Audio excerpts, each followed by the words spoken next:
Victoria This is a television Ashford film ripped with the this badge from big long Marcus way. I Brennan's understand your chest concerns, so but we hard need to the stay calm lanyard and work through snapped. this together. 16 years of service. 16 years crawling through ducts at midnight, keeping this tower from collapsing into the Manhattan bedrock. Gone in 3 seconds. His Look, I 8-year-old know daughter it's been stood tough, frozen in the but we need to doorway, focus on watching solutions her now. father Let me stripped of help you with everything this. he'd built. The words came out ice cold, precise as a scalpel. "Get out, both of you." 22 minutes later, the building went completely dark. The billion-dollar deal collapsed. 47 people trapped in elevators screaming into dead phones. The backup generators failed exactly the way Marcus had warned they would 8 months ago. And the only man who could save Meridian Tower was walking down 42nd Street with a little girl who wouldn't stop crying. He should have kept walking. He didn't. The executive lounge smelled like imported leather and decisions that shaped quarterly earnings reports. Marcus had stepped through that door knowing exactly what he was doing, knowing the risk. But the maintenance zone had hit 102 degrees Fahrenheit, and his vision had started tunneling at the edges.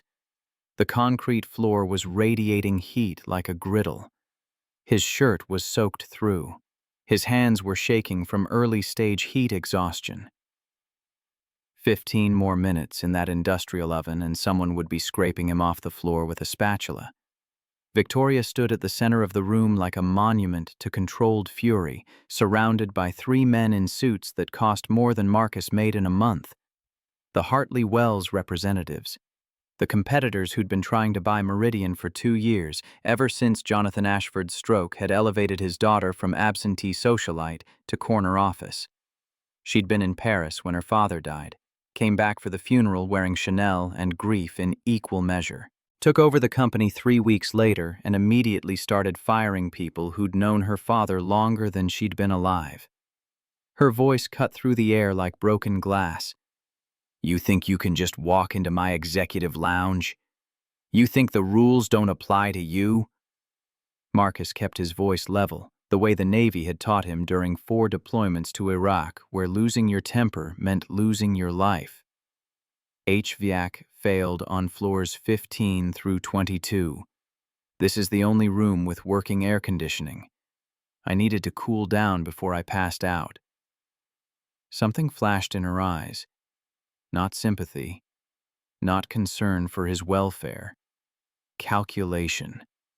She was measuring him, weighing whether this interruption would cost her the deal she'd been negotiating for 3 months. The Hartley Wells people were shifting in their seats, uncomfortable with the scene unfolding. One of them, the older man with silver hair and a wedding ring that probably cost more than Marcus's car, was checking his watch. Time was money. Interruptions were expensive. Her next words came out harder, louder, designed to humiliate. "I don't care if you were dying. You're maintenance. You don't belong here. You never belonged here." Behind her, 3 security guards shifted uncomfortably. Marcus recognized all of them. Owen Fletcher, 24 years old, single father to a 3-year-old son named Michael, working double shifts to make rent after his girlfriend had walked out 6 months ago. Carlos Martinez, whose mother Marcus had helped move into assisted living when her hip gave out last winter, had driven the truck himself, carried boxes up 3 flights of stairs because Carlos couldn't afford movers. Deshaun Williams, who still owed Marcus $50 from their last poker game, who'd cried on Marcus's shoulder when his sister died of breast cancer last spring. None of them moved to help him. Fear was a powerful motivator. Victoria Ashford had fired 11 people in her first 6 months as CEO, each termination carried out with the surgical precision of someone who'd learned early that mercy was weakness. She didn't fire people in private offices with boxes and security escorts. She fired them in public, in front of their colleagues, making examples, teaching lessons, establishing dominance. Marcus felt something twist in his gut. Not anger. He'd learned to bury that a long time ago, back when the army had discharged him after Sarah's diagnosis, when the hospital bills had eaten through their savings like acid through steel. when he'd stood in line at the food bank with Emma in his arms, praying she wouldn't understand where they were or why they were there. This feeling was older, more familiar. The sensation of being erased, made invisible, reduced to a problem that needed solving through elimination. The small voice from the doorway cut through everything. "Daddy?"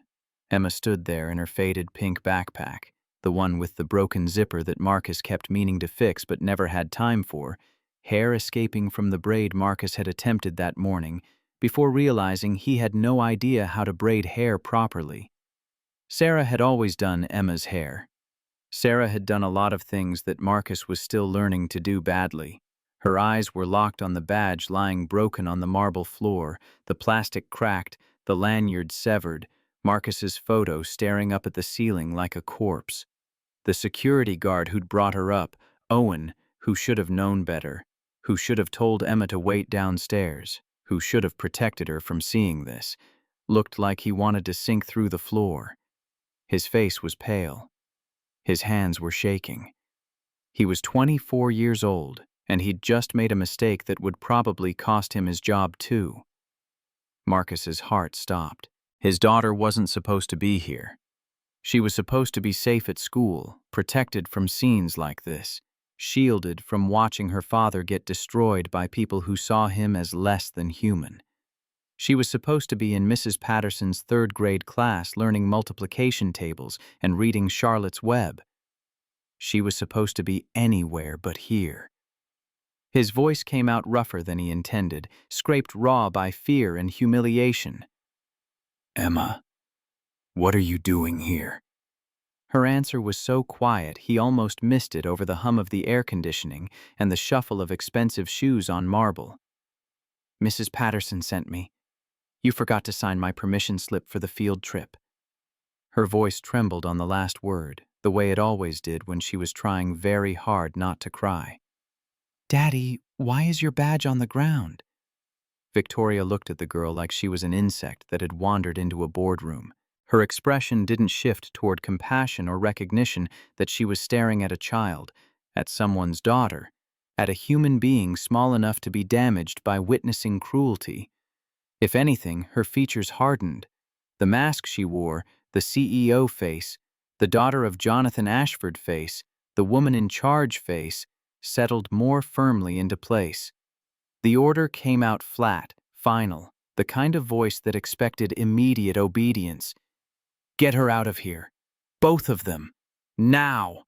Emma took 3 steps forward. Something in her posture changed, the fear melting into something harder, more solid. She was 8 years old, wearing shoes from the Goodwill donation bin that were half a size too big because Marcus couldn't afford new ones every time her feet grew. But she looked Victoria Ashford directly in the eyes without flinching, without backing down, with the kind of courage that Marcus had only seen in combat veterans and people who'd already lost everything that mattered. The words came out clear, measured, the way Marcus had heard Sarah talk to hostile nurses in the oncology ward during those final terrible months. "You're the lady from the big office, the one with all the windows." Victoria raised an eyebrow, waiting. The Hartley Wells representatives were watching now, distracted from their deal, fascinated by the small drama unfolding. One of them was smiling slightly, the way people smile at car accidents, entertained by tragedy that doesn't touch them personally. Emma continued, her voice gaining strength with each word. "My daddy talks about you sometimes. He says you work really hard. He says you never go home." For a fraction of a second, so brief Marcus almost missed it, so quick he might have imagined it, Victoria's mask cracked, her jaw tightened, her fingers curled at her sides. Something moved behind her eyes, some emotion she crushed immediately, but it had been there. Pain, maybe. Recognition. The knowledge that an 8-year-old child could see what she'd been hiding from everyone else. Emma wasn't finished. "He also says some people look at things, but they don't really see them. Like when the building makes noises at night and nobody listens except him. He says that's why things break, because people stop paying attention." The silence that followed felt like standing on a frozen lake, hearing the ice crack beneath your feet, knowing the water below was deep and cold enough to kill. The air conditioning hummed, someone's phone buzzed. The city noise filtered up from 40 floors below. Car horns, sirens, the constant mechanical heartbeat of Manhattan. Victoria stared at the 8-year-old girl standing in her executive lounge. This child with messy hair and second-hand shoes and eyes that were far too old for her face, speaking truth that cut deeper than any boardroom attack, any hostile takeover attempt, any quarterly report showing declining profits. Her voice, when she finally spoke, had changed. Quieter, colder, like she was trying to freeze something before it thawed and became real. Get them out. The elevator felt like a coffin. Marcus held Emma's hand as they descended. 34 floors. Each one a year of his life he'd never get back. The digital numbers ticked down with mechanical indifference. 33, 32, 31. Each floor marker another reminder of everything he was losing. His job, his income, his health insurance, the small measure of stability he'd managed to build after Sarah died, the future he'd been trying to construct for Emma, brick by careful brick, all of it collapsing faster than he could catch the pieces. Emma's voice came out small, scared, the way it had sounded in the hospital when the doctors told her that Mommy wasn't going to get better. "Daddy, did I say something wrong?" He squeezed her hand, feeling how small it was in his, how fragile. "No, sweetheart. You said something true. That's different." She looked up at him with those eyes that were too much like Sarah's, too perceptive for a child who'd already lost so much, who'd already learned that the world was neither fair nor kind. But she looked so mad. The words came out before he could stop them. The kind of truth you tell your daughter because lying would be worse, because she deserved honesty even when honesty hurt. Sometimes the truth makes people mad, especially when they're not ready to hear it. The elevator stopped. The doors opened onto the marble lobby where Marcus had walked through every morning for 16 years. The security desk where he'd joked with the overnight guards about baseball and politics and whose turn it was to buy donuts. The maintenance closet where he kept his tools, each one carefully organized, each one an extension of his hands. The employee break room where Catherine Walsh, the 71-year-old cleaning woman who'd worked at Meridian for 40 years, always saved him a cookie from the cafeteria. Oatmeal raisin, his favorite, which she somehow remembered even though he'd only mentioned it once 3 years ago. All of it slipping away like water through his fingers. He had $89 in his checking account. He knew the exact number because he'd checked it that morning, the way he checked it every morning, the way he'd been checking it obsessively since Sarah died, and the bills started arriving in waves that never stopped. Rent was due in 4 days, $2,100 for a 2-bedroom walk-up in Queens that smelled like mildew when it rained and had windows that wouldn't fully close, letting in street noise and winter cold and the constant reminder that they were barely hanging on. Emma's school lunch account was $47 in the red, which meant she'd been eating the alternative lunch for 2 weeks, a cheese sandwich and an apple while other kids got hot meals. The school had sent 3 notices. Marcus had ignored them all because what else could he do? The landlord had already slid 2 notices under the door, each one more threatening than the last, each one using words like eviction and legal action and final warning. Marcus was 53 years old, a widower, a veteran with a bad knee from an IED blast in Fallujah in 2007 that still woke him up some nights with phantom pain shooting down his leg like electricity.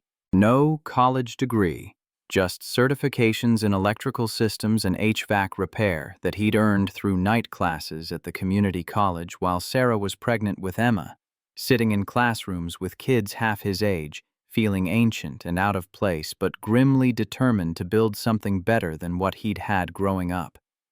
And he'd just been fired by a woman who'd never learned his name, who'd walked past him in hallways for 3 years without acknowledging his existence. who'd never noticed the 1,000 small ways he kept her building alive, fixing the things that broke, maintaining the systems that kept 40 floors of people safe and comfortable, working overnight when pipes burst or electrical panels sparked or someone's toilet backed up and flooded their office. Emma tugged his sleeve as they stepped onto the sidewalk, the August heat hitting them like a physical wall, the air thick and soupy and hard to breathe. "Daddy, what are we going to do?" Marcus looked down at his daughter. She was trying so hard to be brave, trying so hard not to cry, her chin lifted in that stubborn way she had, the way Sarah used to lift her chin when the doctors gave her bad news, and she refused to break down in front of them, just like she had at her mother's funeral 3 years ago when she'd held his hand through the whole service and never let go, not even when they lowered the casket into the ground, not even when Marcus's knees had given out and he'd nearly collapsed. Emma had held him up. 8 years old, and she'd been the strong one. The lie tasted like ash in his mouth. "We're going to be okay. We always are." They walked 3 blocks in silence. The Manhattan crowds flowed around them like water around stones. Businessmen on phones making deals, tourists with cameras taking photos of buildings they'd never see again, delivery drivers weaving through traffic on electric bikes, everyone moving with purpose and direction and the certainty of people who knew where they belonged in the world. Nobody looked at the man in work clothes holding his daughter's hand. Nobody saw them disappearing into the city's indifferent sprawl. They were invisible. They'd always been invisible. Marcus checked his watch. 2:07 p.m. He knew exactly what was about to happen. He'd known for 8 months, ever since he'd submitted that maintenance report about the failing capacitor in the backup generator, the report that had been rejected because $18,000 wasn't in the budget, the report that had outlined in precise technical detail what would occur when the building's electrical load peaked during afternoon operations. He'd written it in language that even the CFO should have understood. Critical failure imminent. Replacement required immediately. Delay poses significant risk to building operations and occupant safety. They'd ignored him, filed the report, moved on to more important things, because Marcus was just maintenance. What did he know? At 2:11 p.m. he heard the emergency klaxon from Meridian Tower, a sound burned into his nervous system from 4 deployments, the kind of alarm that meant people were in immediate danger. The kind of sound that made his spine straighten and his hands ball into fists even though he'd been a civilian for 12 years. His phone buzzed. Owen Fletcher's name on the screen. Marcus stopped walking. Emma looked up at him, confused, scared, reading his face the way she'd learned to read it during Sarah's illness, watching for signs of bad news, for the moment when Dad's expression changed and everything fell apart. He could keep walking. Let them figure it out themselves. Let Victoria Ashford learn what happened when you threw away the people who actually kept the world running, who understood the systems and the infrastructure and the 1,000 invisible things that had to work perfectly every single day, or everything came crashing down. He had $89 and 4 days until eviction. He had a daughter who needed him more than strangers who'd never known his name, who'd never cared enough to learn it. Owen's voice came through panicked, breaking, the words tumbling over each other. "Mr. Brennan, you need to come back right now. Please, God, please come back." The words came out flat, emotionless, the voice of a man who'd already made his decision and was just going through the motions. "I don't work there anymore." Owen was crying. Marcus could hear it in his breathing, in the hitch in his voice between words. The building's dead. Everything. Lights, elevators, backup systems, all of it. The Hartley Wells people are stuck between floors, and Ms. Ashford has her big signing in 20 minutes, and nobody knows what to do, and the engineers are saying they need specialized equipment and it'll take hours, and... His voice cracked completely, dissolved into something raw and desperate. "Mrs. Walsh is trapped.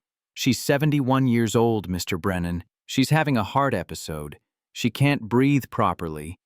The EMTs can't get to her because the elevators are dead and she's on the 19th floor, and they're saying she might not make it if someone doesn't get the power back on in the next 15 minutes.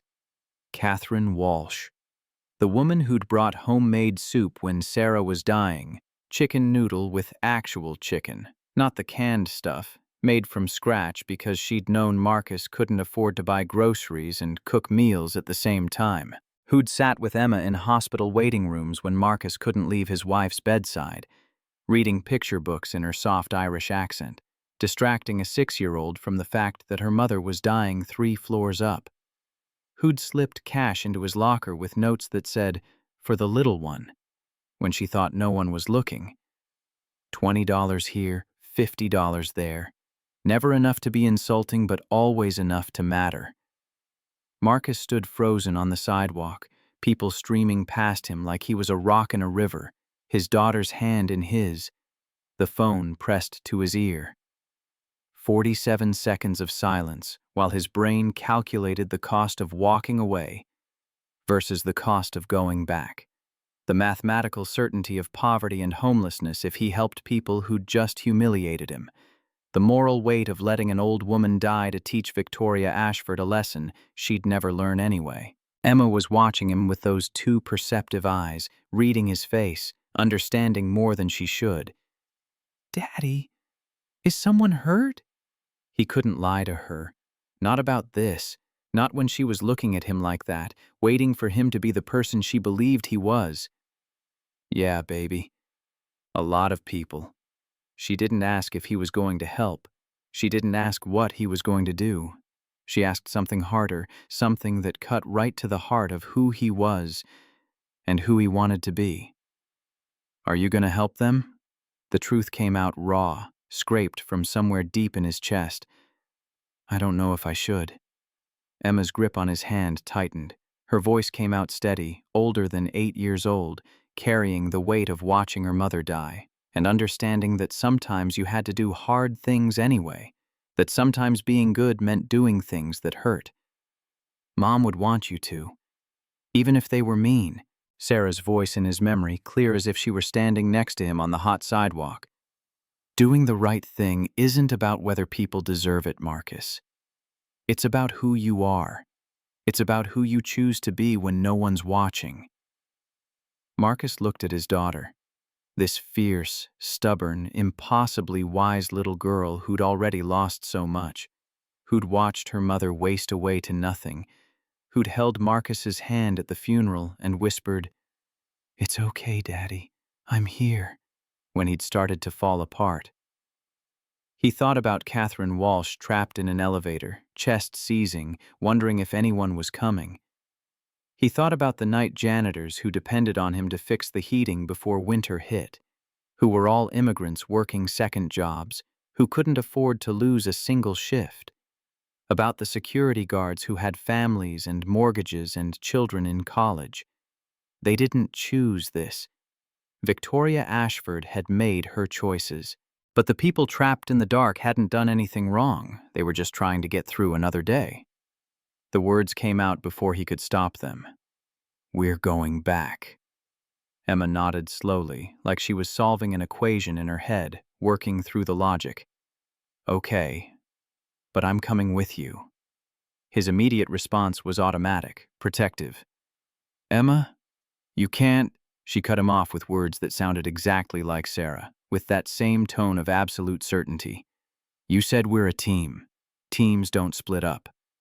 Marcus wanted to argue, wanted to tell her to wait at the McDonald's on the corner where it was safe and air-conditioned and far away from whatever disaster was unfolding at Meridian Tower, wanted to protect her from seeing more broken things, from watching him risk his life for people who didn't care about him.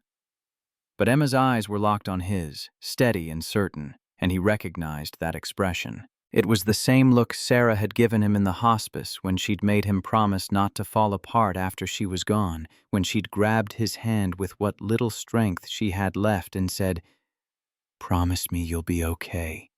Promise me you'll take care of our girl. Promise me you won't give up." He surrendered. "All right, let's go."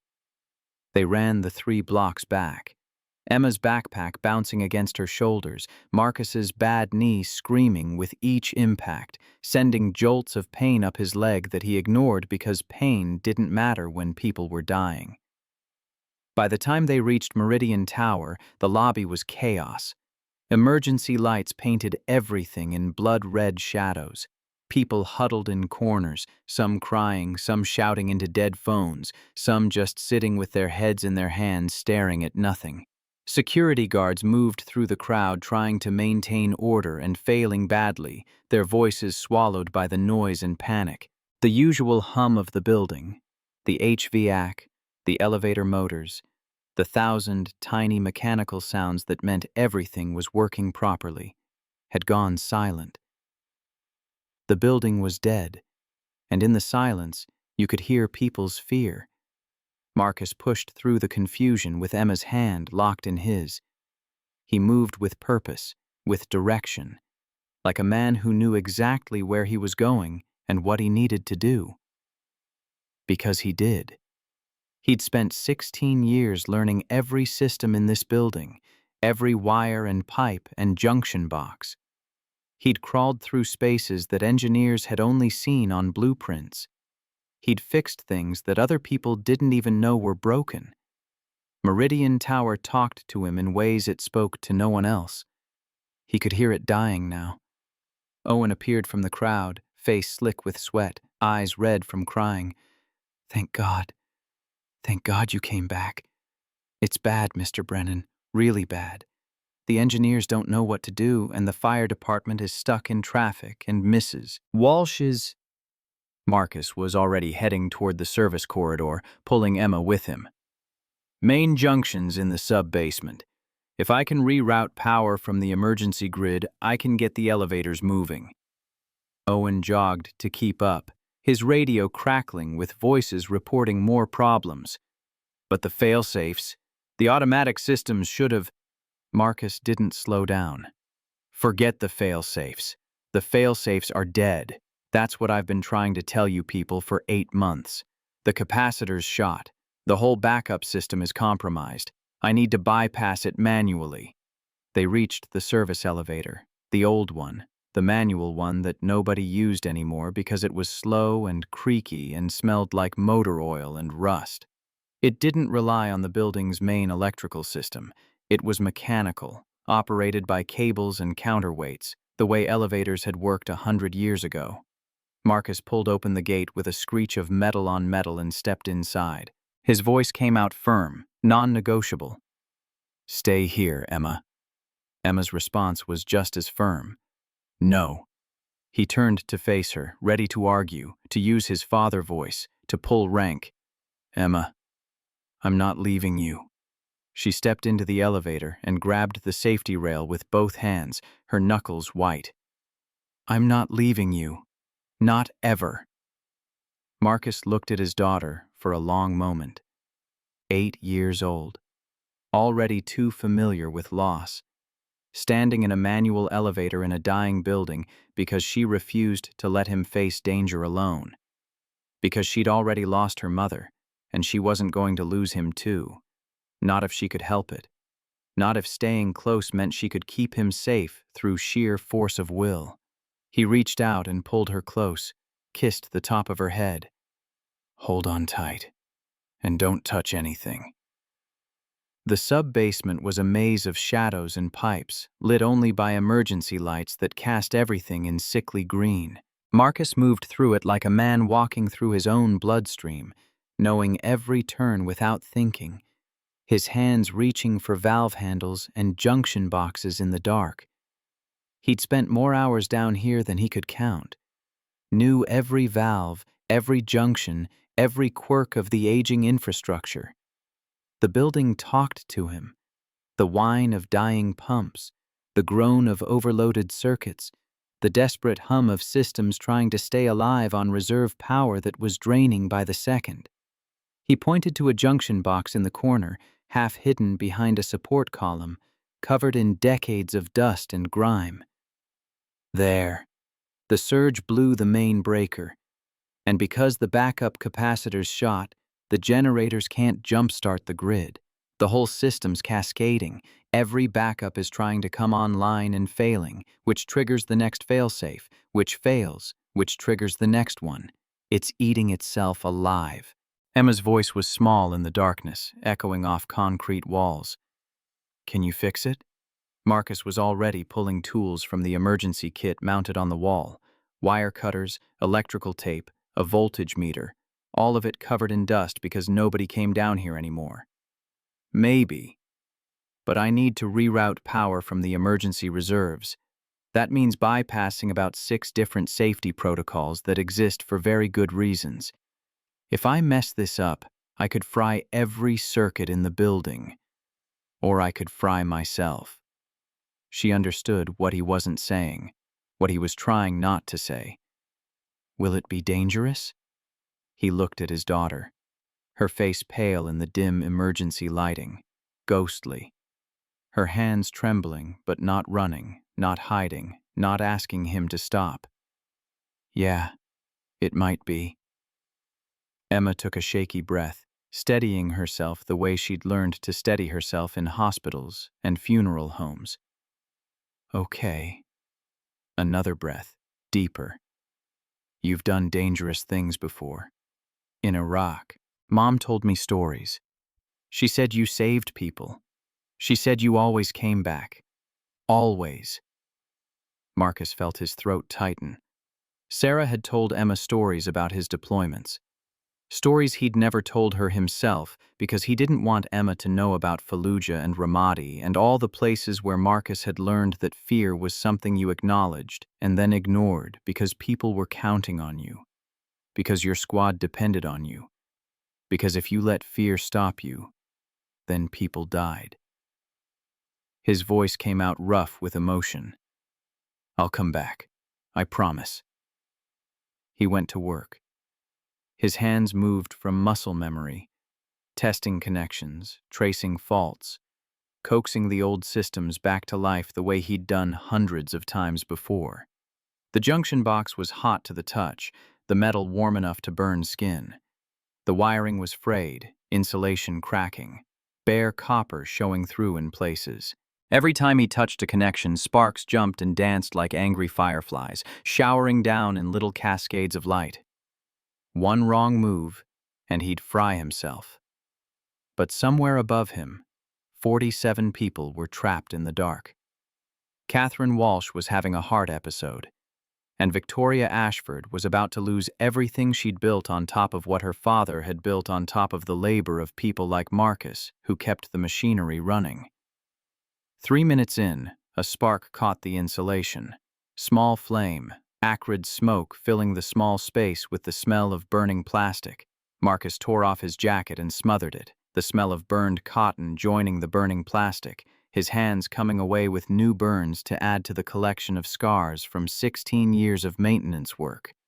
Emma made a small sound but didn't scream. She was singing now, softly to herself. Some lullaby Sarah used to hum when nightmares woke her. A melody Marcus half remembered from when Emma was a baby, and Sarah would rock her to sleep in the chair by the window, while Marcus studied for his certification exams. 7 minutes in, his bad knee gave out. The pain shot up his leg like electricity, like the IED blast all over again, like shrapnel tearing through muscle and bone.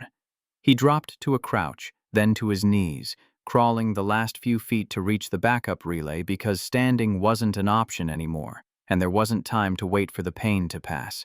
11 minutes in, Catherine Walsh's voice crackled over the walkie-talkie Owen had given him before they descended. I can't breathe properly, Owen. Tell my son, tell Patrick I love him. Tell him I'm sorry I won't make it to his wedding next month. Tell him. Marcus worked faster, sweat dripping into his eyes, stinging, blurring his vision, hands shaking from adrenaline and exhaustion and the knowledge that an old woman was dying 19 floors above him while he fumbled with wires in the dark. Emma stood against the far wall, still singing, her voice steady even though her face was pale and her hands were clenched so tight her knuckles were white. The melody filled the space, gave him something to focus on besides the very real possibility of electrocution, besides the timer counting down in his head. The final bypass required connecting 2 live wires without insulation. His gloves had burned through during the small fire, the rubber melted and useless. 40% chance of cardiac arrest if he misjudged the amperage. Maybe higher, but the alternative was letting people die in the dark while he played it safe. Emma's whisper cut through everything. "Daddy, be careful." He met her eyes across the shadowy space. This child who'd already lost her mother, who was watching her father risk everything for strangers who'd never thanked him, who'd fired him, who'd treated him like he was nothing. The words came out like a vow, like a prayer. "Always, baby. Always." Marcus connected the wires. The spark was blinding, violent, like looking into the sun. He jerked back, heart hammering, waiting for the shock that would stop his heart. 3 heartbeats of absolute silence while the universe decided whether he lived or died. Then the lights flickered. Once, twice, and Meridian Tower roared back to life. The pumps hummed. The circuits sang their electric song. The emergency grid handed off to main power with a clunk that echoed through the walls like a heartbeat restarting, like a patient coming back from code blue. Above them, 47 people would be stepping out of elevators, blinking in the sudden light, wondering who had saved them, never knowing it was the man in burned work clothes who'd been fired that morning. They would never know his name. Marcus slumped against the junction box, every muscle trembling, his hands burned, his knee a ball of agony, but Emma was safe, and the building was alive, and somewhere far above in that executive lounge with its leather chairs and billion-dollar deals, Victoria Ashford was learning something she should have known all along. Emma threw her arms around him. "You did it!" He held her tight, his whole body shaking. "We did it." She pulled back, studying his face with those 2 old eyes. "The mean lady's okay now?" Marcus nodded, too exhausted for words. "Everyone's okay now." Emma was quiet for a moment, processing. "Even though she was mean to you?" The truth came out simple and clean. Especially then, because doing the right thing isn't about whether people deserve it. It's about who we choose to be.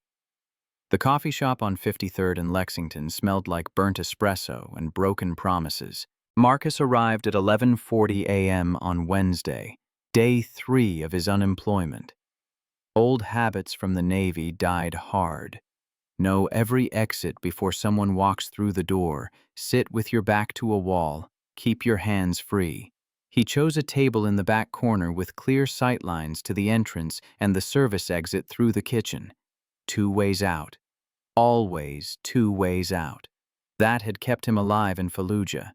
It would keep him alive now, even if the threat was just awkward conversation with a woman who'd destroyed him.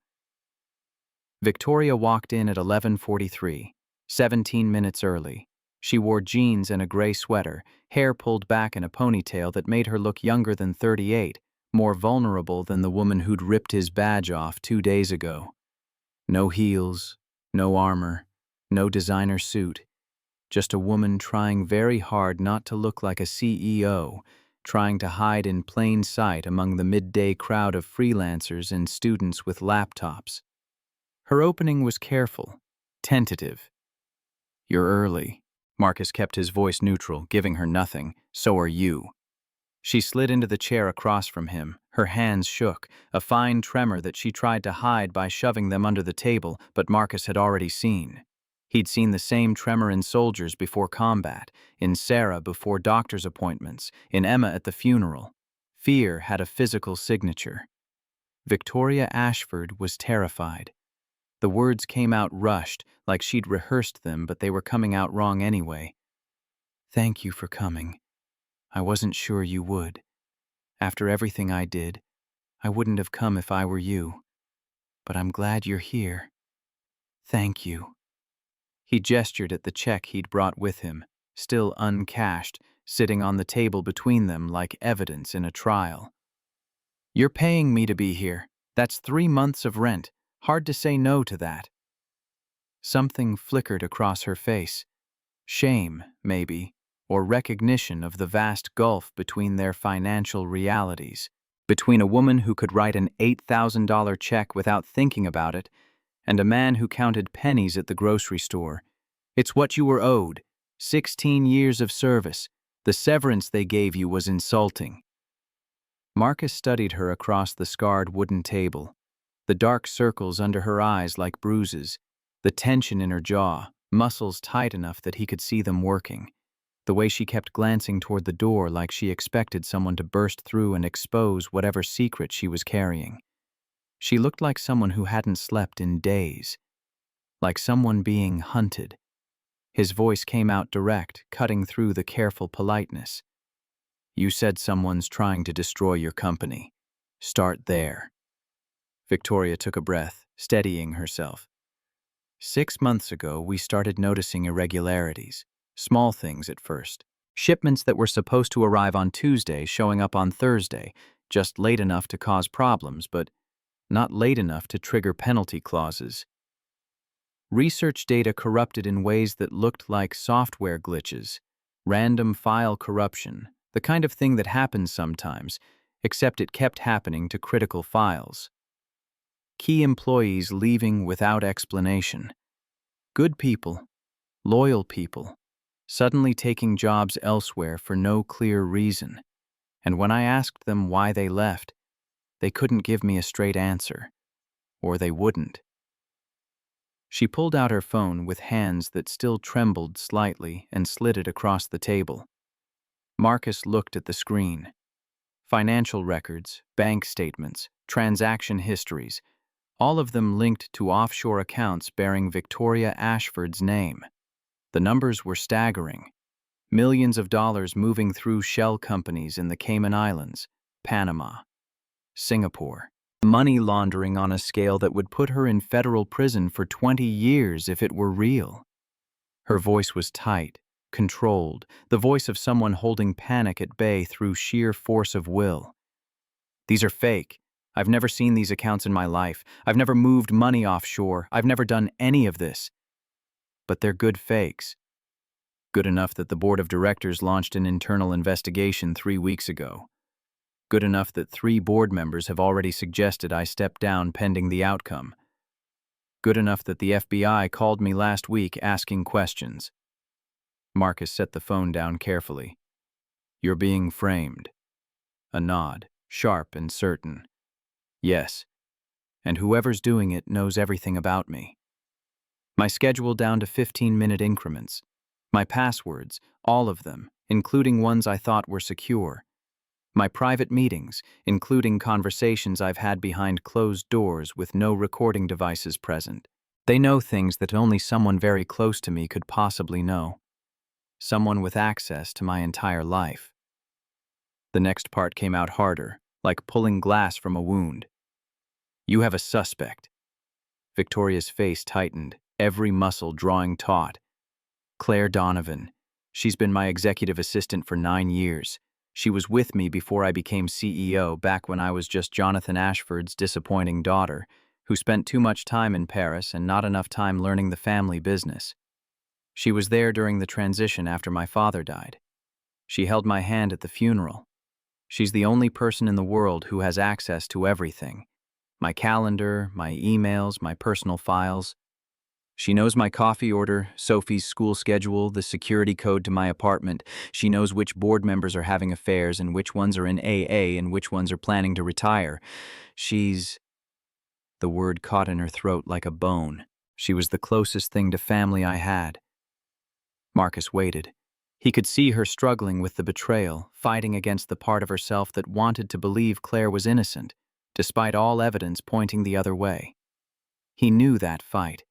He'd fought it himself when Sarah's sister had stolen $3,000 from them during the final month of Sarah's life, had taken the GoFundMe money people had donated for medical bills and spent it on a trip to Vegas.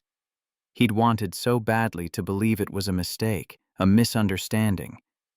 But the evidence didn't lie. The confession continued, words tumbling out now like she couldn't stop them. 3 months ago, she started acting different, distant, nervous. She takes phone calls in private now, steps out of the office, goes to the stairwell, talks for exactly 90 seconds, then comes back like nothing happened. She leaves the office early when she used to stay late. And last week, I found her in my office at 2 in the morning. I'd forgotten my phone and came back to get it. She was at my desk, my computer open, files pulled up on the screen. When she saw me, she said she was looking for a file I'd asked her to find. But I never asked her to find any files. And I never leave my computer unlocked. Never. Marcus leaned back in his chair, processing. The pieces were coming together, forming a picture he didn't like. Did you confront her? Victoria shook her head, shame coloring her cheeks. Because if I'm wrong, I destroy the only real relationship I have left. Claire has been with me through everything, through my father's death, through my divorce, through Sophie's custody battle. She was there when I had panic attacks in the bathroom because I didn't think I could handle being CEO. She talked me off the ledge a dozen times. And if I accuse her of this and I'm wrong, I lose her. And I can't. Her voice broke. I can't afford to lose anyone else. Marcus understood that fear better than she knew. The terror of looking at someone you loved and seeing a stranger looking back. The knowledge that trust, once broken, never quite healed right. And if you're right? Victoria met his eyes, and he saw the answer there before she spoke. If I'm right, then everything I thought I knew about people is a lie. If I'm right, then I'm so broken, so damaged that I can't even recognize betrayal when it's sitting 3 feet away from me 8 hours a day. The silence stretched between them, heavy with shared understanding. Marcus thought about what she was offering, not just money, but trust. She was handing him access to her entire life, asking him to investigate the person closest to her, gambling that he would find truth instead of more betrayal. It was the kind of vulnerability that could destroy her if he turned out to be the wrong person. But she was doing it anyway because she was desperate, and he was the only option she had left. His counteroffer was practical, grounded in the reality of his situation. I don't want your money, not beyond what you already gave me. I want insurance, health insurance, dental, vision, full coverage, no deductibles, no copays, for Emma. Victoria blinked, clearly expecting him to name a salary figure in 6 digits. That's it? That's all you want? Marcus's jaw tightened, years of humiliation and desperation bleeding into his voice. My daughter needs braces. Her teeth are coming in crooked, and the orthodontist said if we don't fix it now, she'll need jaw surgery when she's older. But braces cost $6,000 and insurance won't cover it because it's considered cosmetic. I haven't been to a doctor in 6 years because I couldn't afford the copay, not even when I thought I might be having a heart attack last year. Because if it was a heart attack and I went to the hospital, the bills would bankrupt us. And if it wasn't a heart attack, I'd have wasted money we didn't have. Last year, Emma had an asthma attack at school. She couldn't breathe. Her lips were turning blue. And I sat in my car in the school parking lot for 3 minutes, trying to decide if I should take her to the ER or just give her the inhaler and hope it was enough. Because I knew that the ER visit would cost us $3,000 minimum and we couldn't afford it. So, yes, that's all I want. Insurance. The knowledge that if my daughter gets sick, I can take her to a doctor without choosing between her health and keeping a roof over our heads. The raw honesty hung between them. Victoria's face had gone pale. Her hands had come up from under the table and were gripping the edge like she needed something to hold on to. Done. What else?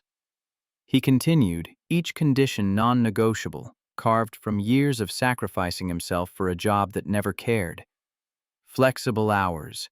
I pick up Emma from school at 3:15 every day. That's not up for discussion. I missed 6 months of her life when Sarah was dying because I was working overtime to pay medical bills. I'm not missing any more. She nodded immediately. Understood. Anything else? Marcus leaned forward, holding her gaze. And one more thing. If I find out Claire is innocent, if this is all some misunderstanding, or if someone else is setting you both up, you don't fire her, you don't punish her, you apologize, publicly, and you mean it, because I'm not going to be part of destroying another innocent person's life. Victoria's jaw tightened, her hands clenched on the table edge, knuckles going white. And if she's guilty, if I find out that someone I trusted, someone I loved, has been betraying me for months or years? His response was cold, final, the voice of someone who'd seen enough betrayal for one lifetime. Then I'll handle it my way. And you won't like how I handle it. But it'll be handled. They sat measuring each other across the scarred coffee shop table. Marcus saw a woman who'd built an empire on the backs of people she considered beneath her, who'd never learned to see the humans keeping her world functioning. But he also saw someone trying, failing, to be different. Someone who'd recognized her own cruelty and didn't know how to fix it but was trying anyway. Someone who was terrified and alone and reaching out to the last person who should help her. Victoria saw, he hoped, a man who wouldn't be bought or intimidated. Someone who would tell her the truth even when it hurt. Someone who understood what it meant to lose everything and keep going anyway. She extended her hand across the table, the gesture formal, binding. "We have a deal, Mr. Brennan." Marcus shook it. Her grip was stronger than he expected, desperate and grateful in equal measure. "Call me Marcus." Something like a smile touched her lips, transforming her face for a moment into something younger, less guarded. "Call me Victoria. Nobody does anymore. Everyone calls me Ms. Ashford or ma'am or just avoids talking to me directly whenever possible." Week 1 started on Thursday, day 4. Marcus received his new badge, security consultant with clearance to all floors, all systems, all files. The small office next to his old maintenance room became his unofficial headquarters. The salary was $78,000 a year, plus full benefits, processed through an emergency contractor designation that bypassed normal HR approval. Victoria had made it happen with 3 phone calls and her signature on a form. That kind of power should have intimidated him. Instead, it made him more determined to find out who was trying to take it away from her. The first paycheck hit his account on Friday afternoon. Marcus sat in his car after picking up Emma and stared at the deposit notification on his phone. $3,250. After taxes, for 1 week of work. More money than he'd made in a month at his old job. Enough to pay rent with money left over. Enough to clear Emma's lunch debt and buy her the backpack she'd been wanting. The one with the sparkly unicorn that cost $40 at Target and that he'd been telling her they couldn't afford for 6 months. He cried for the first time since Sarah's funeral, sat in his car in the school parking lot and sobbed like a child while parents walked past with their children and carefully didn't look at the grown man falling apart behind the wheel. Emma found him 5 minutes later, tears still wet on his cheeks. "Daddy? Are you okay? Did something bad happen?" He pulled her into a hug, holding her so tight she squeaked, "Yeah, baby. We're going to be okay now. We really are, I promise. This time I can actually keep that promise." That weekend, he took Emma to Target. She picked out the unicorn backpack, then immediately tried to swap it for the plain blue one on the clearance rack because she was worried about money, because she'd learned to worry about money the way other 8-year-olds worried about math tests. Marcus made her take the unicorn. They bought groceries without checking prices, just put things in the cart, things they actually wanted, instead of the cheapest generic versions. Fresh fruit, real cheese, not the plastic-wrapped slices, ice cream for dessert.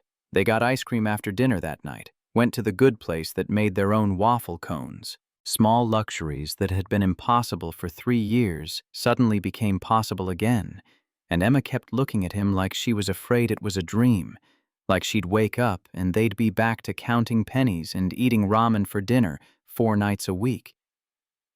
Monday of week 2 started the real work. Marcus watched Claire Donovan the way he'd learned to watch insurgents in Fallujah. Patient, methodical, looking for the patterns that separated normal behavior from operational security. Looking for the tells that marked someone who was running a game. She was professional, perfect even, anticipated Victoria's needs before Victoria knew she had them, remembered everyone's birthday and sent cards from Victoria's office, knew which board members took their coffee black and which ones were secretly in AA and needed to be steered away from client dinners that involved alcohol, knew which vendors were reliable and which ones needed to be micromanaged. She was the ideal assistant, the kind of person corporations built entire training programs around, the kind of person who made executives look good because she handled all the details they couldn't be bothered with. But Marcus noticed the micro-expressions. The way her eyes tracked Victoria's movements through the office, not with the affection or loyalty you'd expect from someone who'd worked together for 9 years, but with calculation, with assessment, the way a sniper tracks a target, the way she positioned herself between Victoria and doorways, a defensive tactic that made sense for a bodyguard but was strange for an assistant. The private phone calls, always exactly 90 seconds, Marcus timed them after the third occurrence, standing in the stairwell 1 floor down and listening to the rhythm of her voice through the concrete. He couldn't hear words, but he could hear the pattern. 90 seconds, every time. Like she was following a script or checking in on a schedule. Claire was watching him too.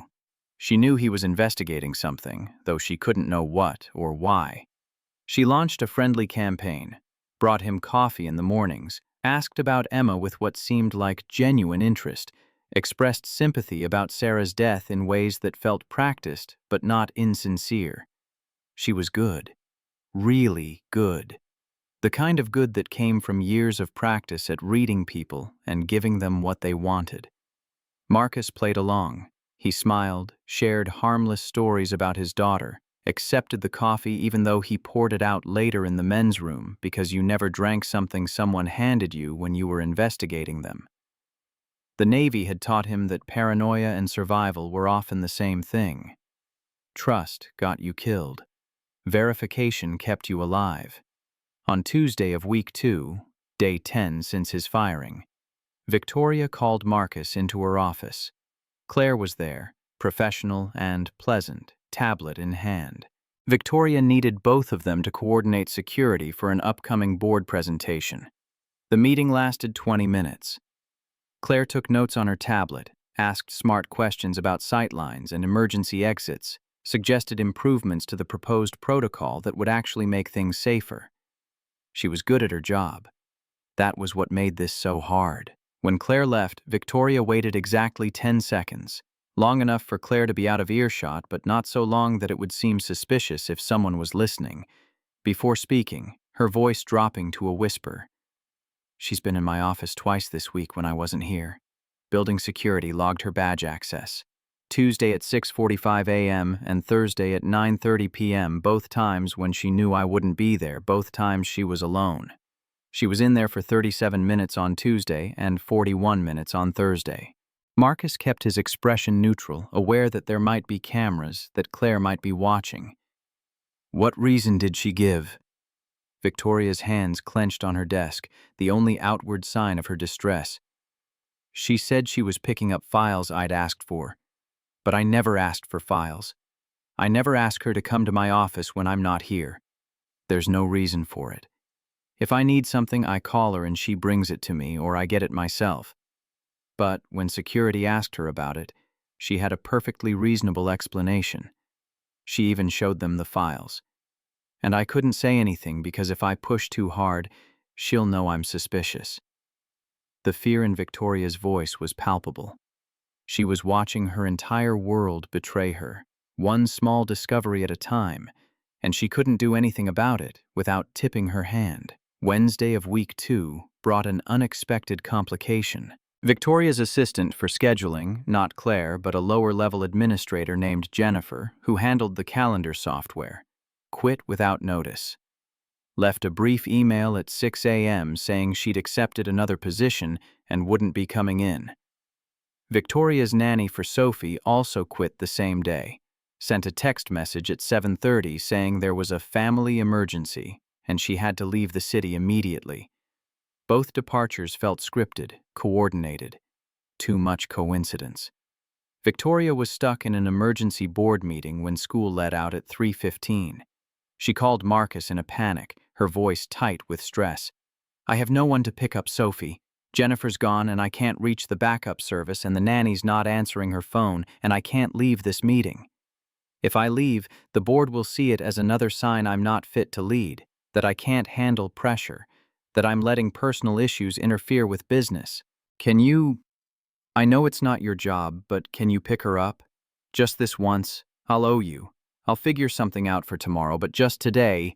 Marcus was already grabbing his keys. "I'll get her. Give me the address." "Which school?" He picked up Emma first from her public elementary in Queens, then drove to Sophie's school, the Whitmore Academy, a private institution on the Upper East Side where the tuition cost $40,000 a year, and the building looked like a small castle. The parents in the pickup line drove Range Rovers and Teslas. Marcus's 15-year-old Honda Civic with the dented bumper and the check engine light that had been on for 2 years looked like it had wandered in from another dimension. Sophie was 9, a year older than Emma, with dark hair pulled back in a French braid and serious eyes that assessed him carefully when he introduced himself. She wore a uniform, navy skirt, white blouse, navy cardigan with the school crest embroidered on it. She looked like she'd stepped out of a catalog for expensive childhood. Her first words were blunt, defensive. "You're the janitor, the one Mom fired." Marcus didn't flinch, didn't react to the implicit accusation. "Used to be. Now I do something else." She studied him as they walked to the car, her assessment thorough and slightly unnerving. "Mom said you saved the building when the power went out." He opened the back door for her. "Just fixed the lights, that's all." Sophie slid into the seat next to Emma, still evaluating him like a specimen under a microscope. "She also said you were kind. That's not something she usually says about people. She doesn't say nice things about anyone, really, except maybe about me, and even then only sometimes." Marcus didn't know how to respond to that kind of brutal honesty from a 9-year-old, so he didn't. He just drove back toward Meridian Tower in silence, while the two girls sized each other up in the back seat like boxers before a match. Emma broke the ice in the way only 8-year-olds could, with complete lack of social filtering. "Want to see my drawings? I draw things when I'm sad. Animals, mostly. Sometimes people, but people are harder." Sophie's guard dropped slightly, curiosity overcoming suspicion. "What are you sad about?" The answer was matter-of-fact, the way children discussed tragedy, because they hadn't learned yet that death was supposed to be unspeakable. "My mom died 3 years ago. Cancer. It took a really long time and hurt a lot. What about you? What makes you sad?" Sophie's response was equally direct, delivered in the same flat tone. "My dad left when I was 5. He lives in California now with his new wife and their new baby. He sends me birthday cards sometimes, but he never visits. And my mom's always working. Always. I don't remember the last time we had dinner together. What kind of animals do you draw?" Emma pulled out her sketchbook, and just like that, they were friends. By the time Victoria finished her meeting and found them in Marcus's office, the girls were sitting cross-legged on the floor, surrounded by crayons and markers and construction paper, arguing about whether dragons could beat dinosaurs in a fight and whether unicorns were scientifically possible and whether it was better to have pizza or tacos for dinner. Victoria stood in the doorway, frozen. Marcus watched her watch Sophie, really see her daughter laughing and animated in a way that apparently didn't happen often. Something shifted in Victoria's face. The CEO mask slipped, and underneath was just a mother realizing how much her child had been hurting, how much she'd missed while she was busy saving her company.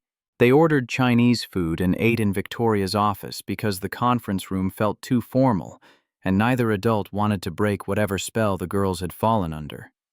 Sophie and Emma bonded over weird food combinations. Emma liked pineapple on pizza. Sophie thought ketchup belonged on eggs. Both of them thought ice cream and French fries was the perfect dessert.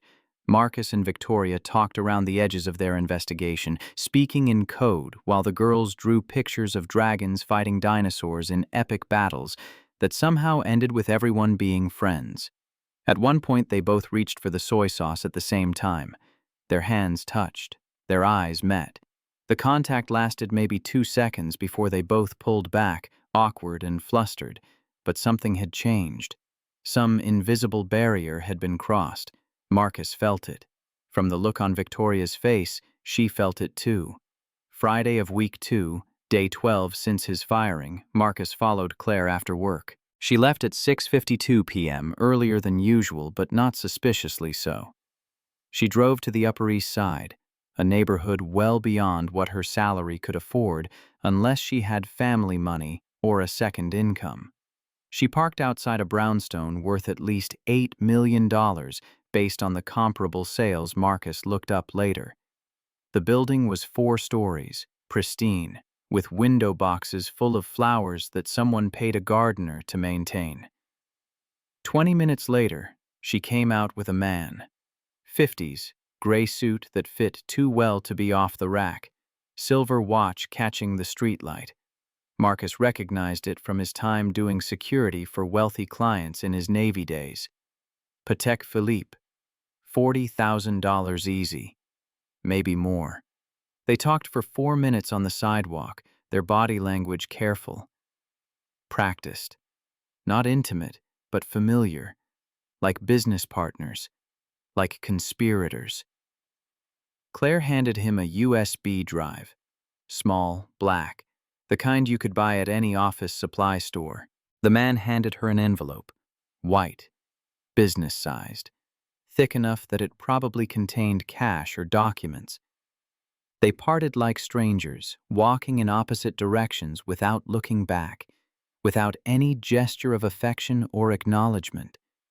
Marcus photographed everything from across the street with his phone, zoomed in as far as the camera would go.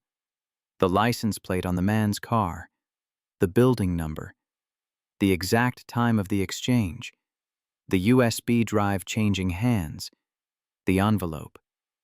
Everything that might matter later when this went to trial, because it would go to trial. This kind of betrayal always did. Back at his apartment that night, after Emma was asleep, Marcus ran the license plate through a database he still had access to from his Navy intelligence days. It was a gray area ethically. Technically, he shouldn't still have access, but his clearance had never been properly revoked and the database administrators had never bothered to remove his credentials. He'd used it a few times over the years, always for good reasons, always knowing he was breaking rules but not caring because some things mattered more than bureaucracy. The car belonged to Graham Westbrook, 52 years old, executive vice president of Hartley Wells Corporation, Victoria's biggest competitor, the company that had been trying to buy Meridian for 2 years, that had made 3 separate offers, each one rejected. The company that stood to gain everything if Victoria was forced out and the board decided to sell rather than find new leadership. Marcus dug deeper, following digital trails through business filings and news archives. Graham had worked at Meridian for 14 years under Jonathan Ashford, Victoria's father. Had been, according to a profile in Business Weekly from 6 years ago, Jonathan's right-hand man, his most trusted advisor. Had left 5 years ago after what was described as a bitter dispute over company direction. The article didn't go into specifics, corporate journalism rarely did, but reading between the lines suggested that Graham had expected to take over when Jonathan died and had been shocked when the board chose Victoria instead. More interesting, Graham had given the eulogy at Jonathan Ashford's funeral. Marcus found archived video of the service on YouTube, posted by some local news station. Graham standing at the podium in a black suit, voice breaking with emotion, calling Jonathan a mentor and father figure, talking about all the things Jonathan had taught him about business and life and leadership. Victoria in the front row, face destroyed by grief, crying so hard her shoulders shook. Graham had come down from the podium after his speech and hugged her. She'd cried on his shoulder for a full minute while mourners watched in sympathetic silence. The betrayal went deeper than corporate espionage. This was personal. This was family. Turning on family. This was a man who'd pretended to love Victoria's father, using that pretended love to destroy Victoria herself. Monday of week 3, Marcus showed Victoria the photos.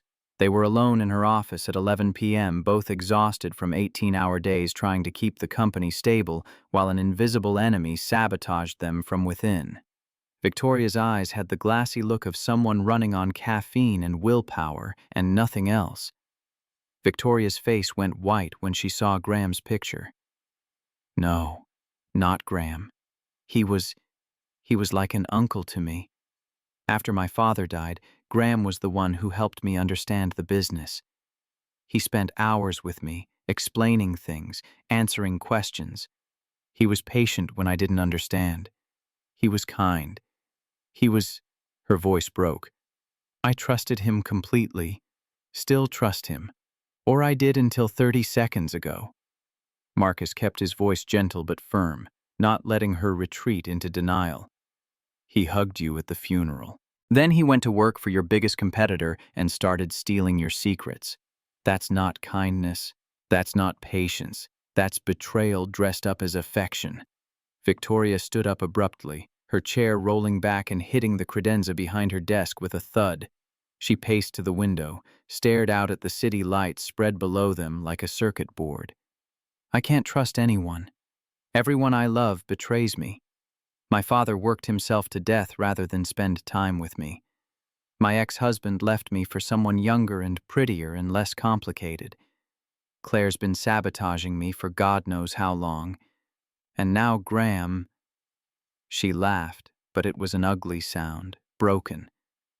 Everyone I've ever cared about has either died or left or is actively trying to destroy me. That's my life. That's what I do to people. The vulnerability in her voice cut through Marcus's professional detachment. He stood, crossed to where she was standing at the window. Not everyone. Claire betrayed you. Graham betrayed you. Your ex-husband was an idiot who couldn't handle being married to someone stronger than him. But I'm still here. I haven't betrayed you. I haven't left. I'm standing right here trying to help you fix this. She turned to face him, eyes glistening with unshed tears. Why? Why are you still here? I was horrible to you. I humiliated you in front of your daughter, in front of people you'd worked with for 16 years. I treated you like garbage, like you were less than human. You should hate me. You have every right to hate me. So why are you here helping me instead of letting me burn? Marcus thought about that question. The honest answer was complicated. He needed the money, needed the insurance, needed to prove to himself that Sarah had been right about him not becoming bitter, that he could still be the man she'd believed he was. But there was more to it than that. Something he hadn't quite articulated even to himself until this moment. His voice came out quieter than he intended. Because everyone deserves a chance to be better than their worst moment. You gave me that chance when you called me the next day, when you offered me this job instead of just walking away. Now I'm giving you one. I'm choosing to see the person you're trying to become instead of the person you were 3 weeks ago. Victoria looked at him like he was speaking a foreign language, like the concept of mercy was so alien she couldn't process it, couldn't fit it into her understanding of how the world worked. I don't deserve that. I don't deserve your kindness. Marcus smiled, sad and tired. Probably not. But you're getting it anyway. That's how grace works. It's not about deserving. It's about choosing to give it even when someone doesn't deserve it. Then something broke inside her. She started crying. Not elegant tears like in the movies, but ugly, gasping sobs that seemed to come from somewhere deep and damaged and long suppressed. Years of grief and fear and loneliness finally finding release. She covered her face with her hands, shoulders shaking, making sounds like an animal in pain. Marcus did what felt natural. He put his arms around her and let her fall apart. She cried into his shoulder for 5 minutes straight, soaking his shirt with tears and probably destroying his professional boundaries forever. But he didn't care. Sometimes people needed to break before they could heal. Sometimes the only help you could offer was just being present while someone fell apart.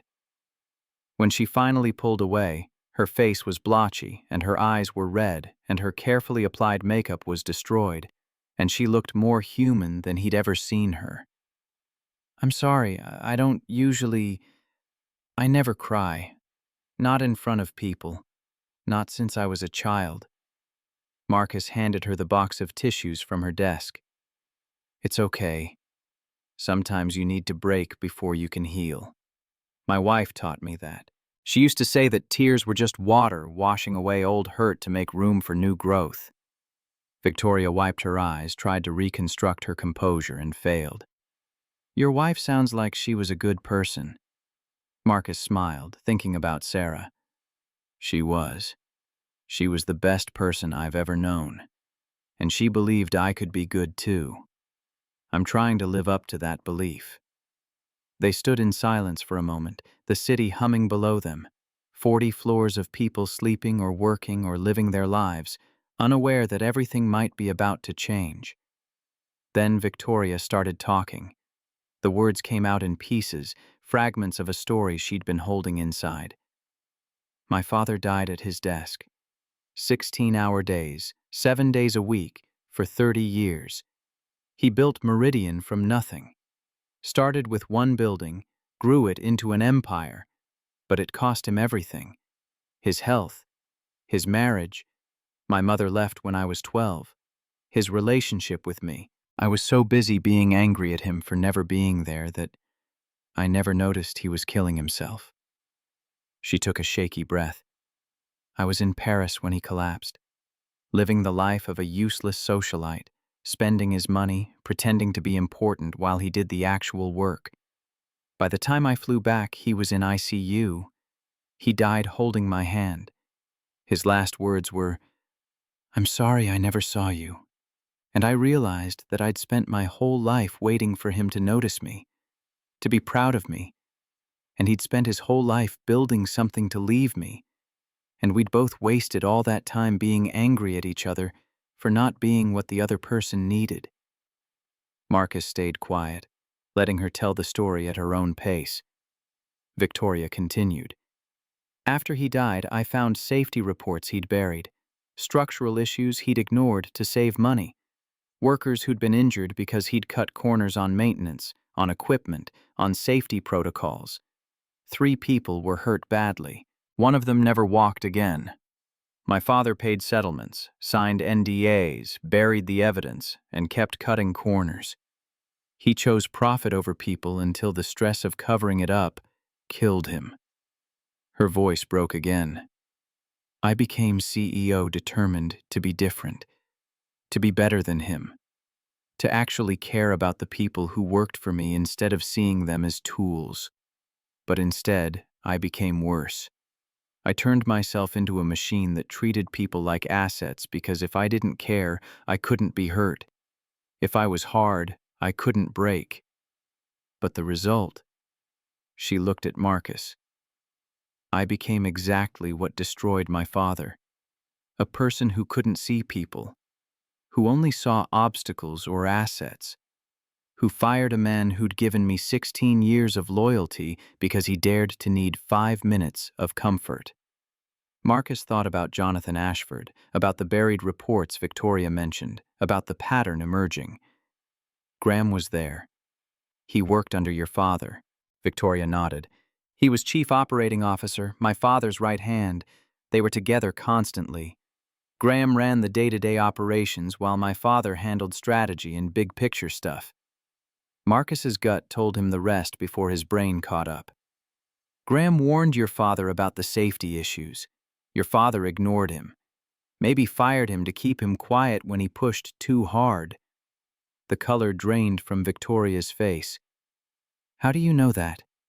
Marcus pulled up the files he'd been researching. I hacked the USB metadata that Claire's been copying. She's not just accessing current financial records. She's going into archived files from 5 years ago. Specifically, she's copying safety inspection reports from your father's final year as CEO. Why would Graham want those unless he plans to use them? Unless he's building a case to destroy your father's legacy and your company along with it? Victoria sat down heavily, like her legs wouldn't hold her anymore. Graham doesn't just want my company. He wants to destroy my father's legacy. He wants everyone to know Jonathan Ashford was a monster who hurt people for profit. The realization hit her like a physical blow. Her father had been far from perfect, but he'd been her father. And now, someone was weaponizing his worst sins against her, using his crimes to justify destroying everything he'd built and everything she was trying to make better. Marcus pulled a chair over and sat facing her, their knees almost touching. Then we stop Graham. Not for your father, he made his choices and he'll be judged for them, but for Sophie.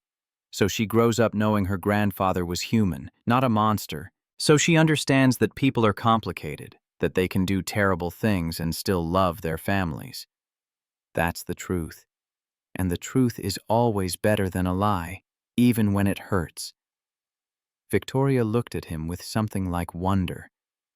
How do you do that? How do you see the best in people even when they've shown you their worst? He didn't understand the question. Do what? Her voice was soft, amazed. Find the good hiding underneath all the bad. See potential instead of just failure. You looked at me after I destroyed you and saw someone worth saving. How? Marcus thought about Sarah in the hospice, about Emma staying brave during the blackout, about Catherine Walsh saving cookies for him even when he could barely feed his own daughter. I learned it from people who were better than me, people who saw something good in me when I couldn't see it myself. And now I'm trying to pass it on. That's how it works. Grace gets passed forward, mercy gets shared. You can't keep it. You can only give it away. Marcus woke 3 days later in a hospital room that smelled like antiseptic and second chances. The morphine made everything soft-edged and dreamlike, reality bleeding into memory, bleeding into hallucination. He couldn't quite remember how he'd gotten here. There was the pier, the fight, Graham's voice saying something about heroes dying in alleys. Then nothing. Just darkness and the sound of Emma screaming his name from very far away. Emma was asleep in the chair beside his bed now, head pillowed on her arms, dried tear tracks on her cheeks like war paint. Someone, Victoria probably, had covered her with a hospital blanket, the thin, scratchy kind that never kept anyone warm. Her hand was stretched out toward him, fingers just barely touching the edge of his mattress, like even in sleep she needed to maintain contact to make sure he was real. The doctor came in at 6 a.m., spoke in the clipped, efficient tones of someone who'd delivered this speech 100 times and would deliver it 100 more. 3 broken ribs, punctured lung, minor. We've drained the fluid and you should heal without complications. Severe bruising across your torso and back. Mild concussion. You're lucky, Mr. Brennan. Another few minutes and the internal bleeding would have killed you. As it is, you're looking at a week minimum in the hospital and another 2 weeks of restricted activity after that. Marcus tried to speak, but his throat was raw from the intubation tube they'd had down his airway for the first 2 days. The doctor handed him water in one of those plastic cups with the bendable straw. The water tasted like chemicals and mercy. His voice came out scratchy, unfamiliar. How long have I been here? The doctor checked the chart hanging at the foot of the bed. 3 days unconscious. You woke up briefly yesterday, but you probably don't remember. You were still heavily sedated. We've been keeping you under to let your body heal. And Mr. Brennan, the doctor's voice took on a harder edge, the tone of someone delivering news the patient wouldn't want to hear. You're 53 years old, not 25. Your body can't take this kind of damage anymore. Whatever you're doing that puts you in situations where you get beaten nearly to death, you need to stop. The next time, we might not be able to save you. The doctor left. Emma woke up 10 minutes later, saw Marcus's eyes open and focused on her face, and started crying so hard she couldn't breathe. She made a sound like a wounded animal, all the fear and grief she'd been holding back for 3 days, finally finding release. Marcus pulled her onto the bed despite the screaming pain in his ribs. Every breath felt like being stabbed, but he didn't care, and held her while she sobbed into his hospital gown. Her words came out muffled against his chest, desperate and broken. You promised you'd come back. You promised, but you didn't. You stopped breathing in the ambulance, and they had to.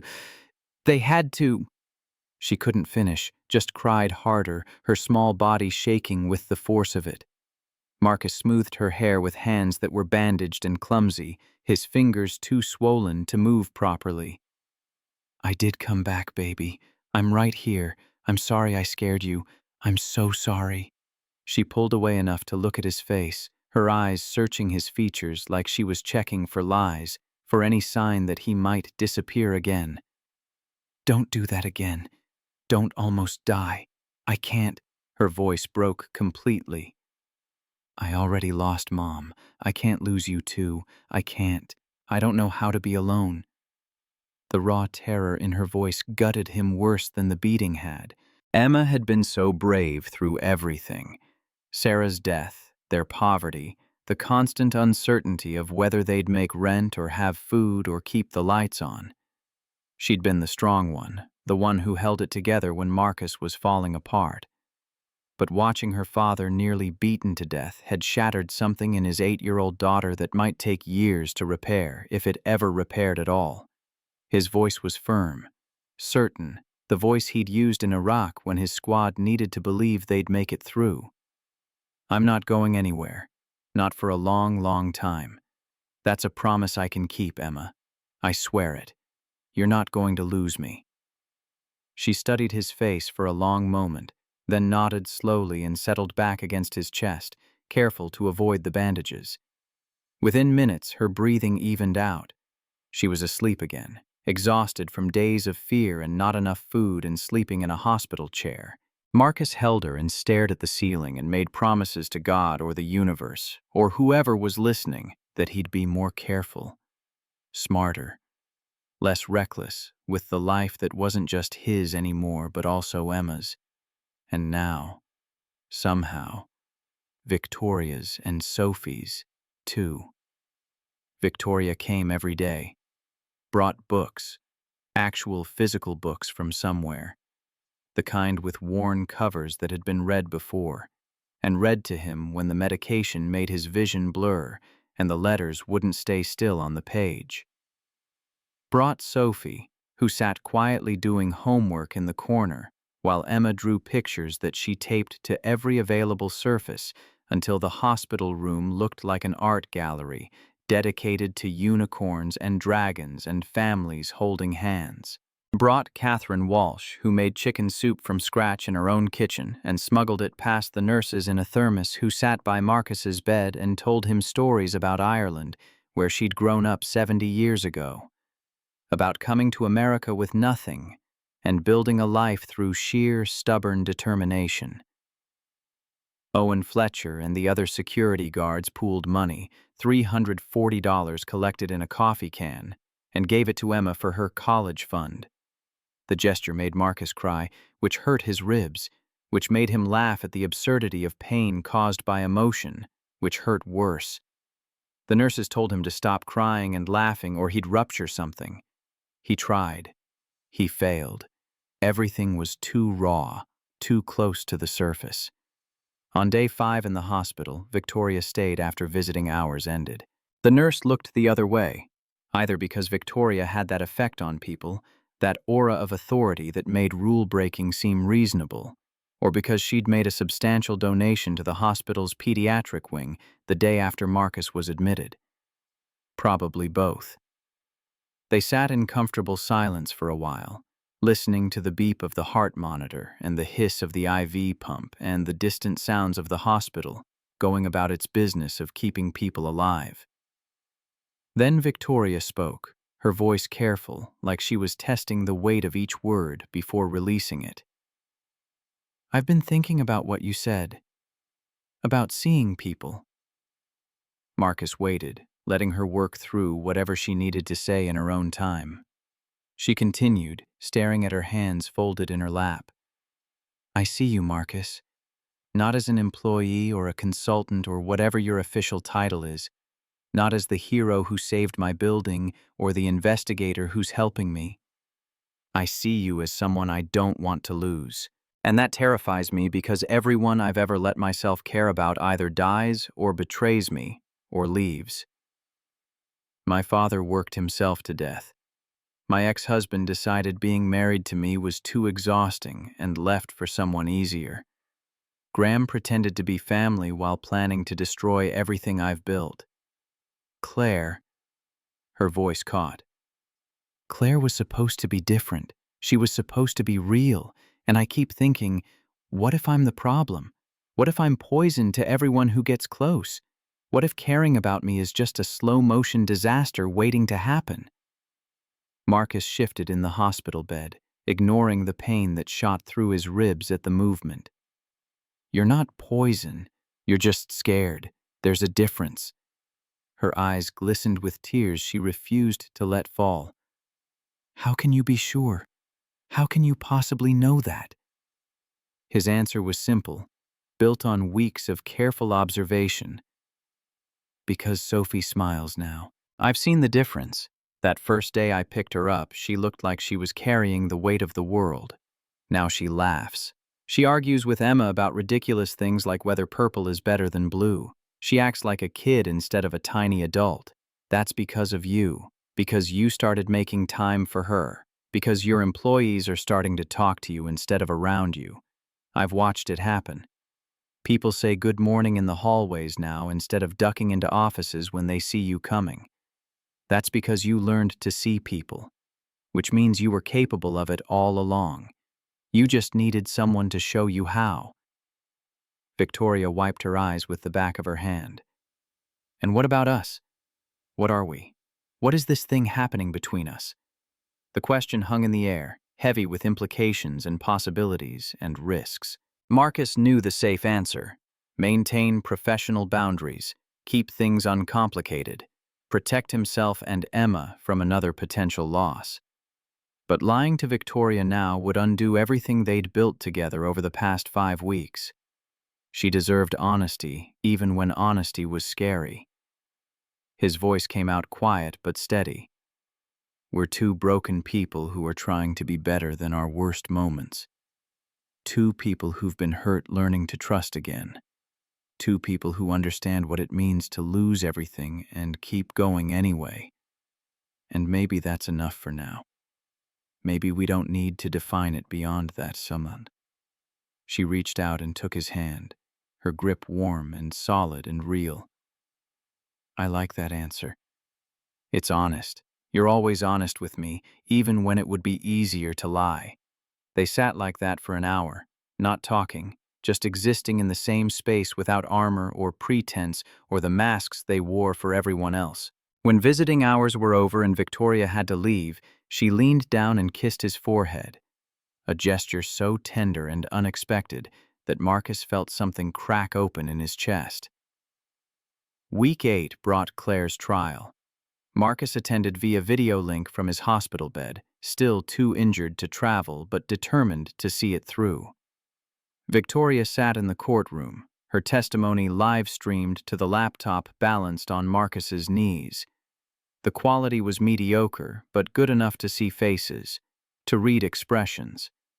Claire pleaded guilty to 3 counts of corporate espionage, 2 counts of computer fraud, and 1 count of reckless endangerment of a minor for the fake allergy she'd added to Emma's medical records. The prosecutor laid out the evidence methodically and without drama: the offshore accounts, the manipulated files, the pattern of access to restricted systems, the meetings with Graham Westbrook, the USB drives, everything. Claire's lawyer tried to paint her as a victim manipulated by Graham, a woman who'd been groomed and coerced into betrayal by someone more powerful. But the evidence of her active participation was overwhelming.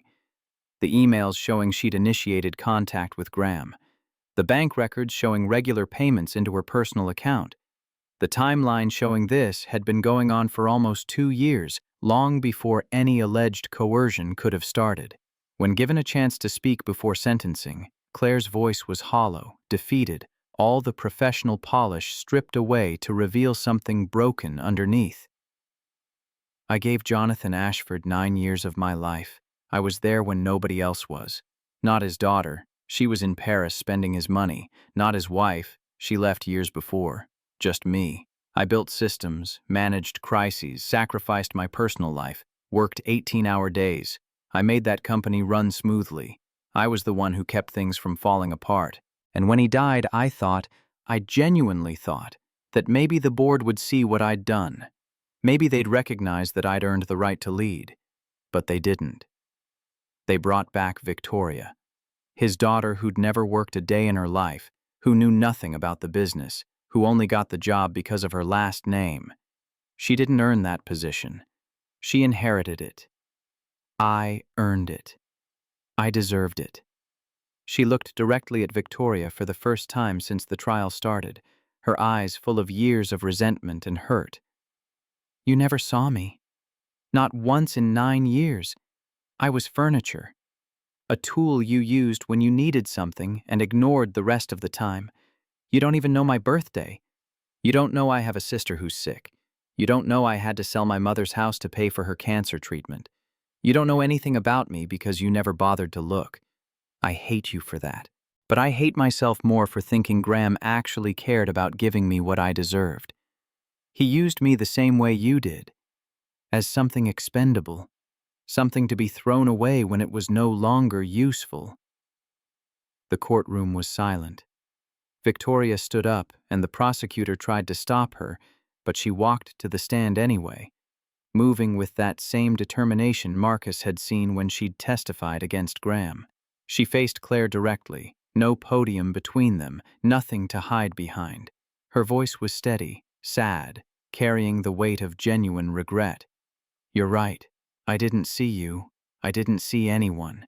My father taught me to measure people by their output instead of their humanity, by what they could do for me instead of who they were. And I became exactly what destroyed him. I became a machine that processed people like data points. She took a breath. I'm sorry I made you invisible. That was cruel and wrong, and there's no excuse for it. But what you did, hurting innocent people, targeting a child, betraying confidences, stealing proprietary information, that crosses a line I can't forgive. Not because you betrayed me, but because you hurt people who had nothing to do with our conflict. Emma Brennan is 8 years old. She almost died because you changed her medical records out of spite. Catherine Walsh is 71. She had a heart attack because you sabotaged the building's systems. Those people didn't inherit anything. They didn't get positions they didn't earn. They were just trying to live their lives, and you hurt them to hurt me. Victoria's voice hardened. I hope you find peace in prison, Claire. I really do. Because I'm done carrying guilt for other people's choices. You made your decisions. You knew what you were doing was wrong, and you did it anyway. That's on you, not on me. The judge sentenced Claire to 10 years in federal prison with possibility of parole after 7. Claire was led away in handcuffs, her face blank, all emotion drained. She didn't look back at Victoria, didn't say anything else, just walked out of the courtroom and out of Victoria's life, leaving behind wreckage that would take years to fully repair. Victoria called Marcus that night, her voice raw and exhausted. "You were right. It doesn't feel good. Holding her accountable, I mean, it feels like burying another piece of my past, like closing a door I can never open again." Marcus understood that feeling better than she knew. Sometimes that's what healing looks like. Making room for something new by letting go of what's dead. You can't move forward if you're still carrying everything that hurt you. Week 10 brought Graham's trial. This one was public, covered by every major business publication and news outlet. The charges were extensive: conspiracy to commit corporate espionage, attempted murder for the attack at Pier 47, corporate fraud for the fake offshore accounts, extortion for attempting to force Victoria out. Graham's lawyers tried every angle, attempted every defense, but the live stream footage of his confession made most of it meaningless. 47,000 people had watched him admit to wanting to destroy Meridian. There wasn't much room for reasonable doubt. The complication came during the third day of trial when Graham's legal team introduced evidence that nobody had anticipated: Jonathan Ashford's archived safety reports. Detailed documentation showing Jonathan had knowingly endangered workers, cut corners for profit, caused injuries through deliberate negligence. 3 workers had been hurt in preventable accidents. 1 lost the use of his legs. 1 lost 3 fingers in a machinery accident. 1 developed chronic respiratory problems from exposure to chemicals that should have been properly ventilated. Jonathan had paid settlements ranging from $50,000 to $300,000, made the workers sign non-disclosure agreements, buried the reports, and continued the same unsafe practices that had caused the injuries in the first place. Graham's lawyer made an impassioned case that Graham was a whistleblower, not a criminal, that he'd tried to stop Jonathan, been fired for his integrity, and spent 5 years trying to expose the truth about Meridian's corruption, that everything he'd done was in service of justice for the workers who'd been hurt, that Victoria was trying to silence him the same way her father had, using the legal system to protect a criminal legacy. The media ate it up. Within hours, Jonathan Ashford's name was being dragged through every news cycle. Negligent CEO caused worker injuries. Corporate greed led to permanent disabilities. Blood money built Meridian empire. Victoria's carefully maintained family legacy was crumbling in real time, dissolving into scandal and condemnation. The company's stock price dropped 12% in a single day. Board members started calling for emergency meetings. Clients started asking questions about whether Meridian could be trusted. Marcus was home by then, ribs healing but mobile enough to function. He found Victoria on the roof of Meridian Tower at midnight 3 days into the media firestorm, standing too close to the edge, looking down at the street 40 floors below. He approached carefully, not wanting to startle her. "The reports are real. I verified them myself." She didn't turn around, just kept staring down at the city spread out below them. "I know. I spent the last 2 days going through every document in the archives.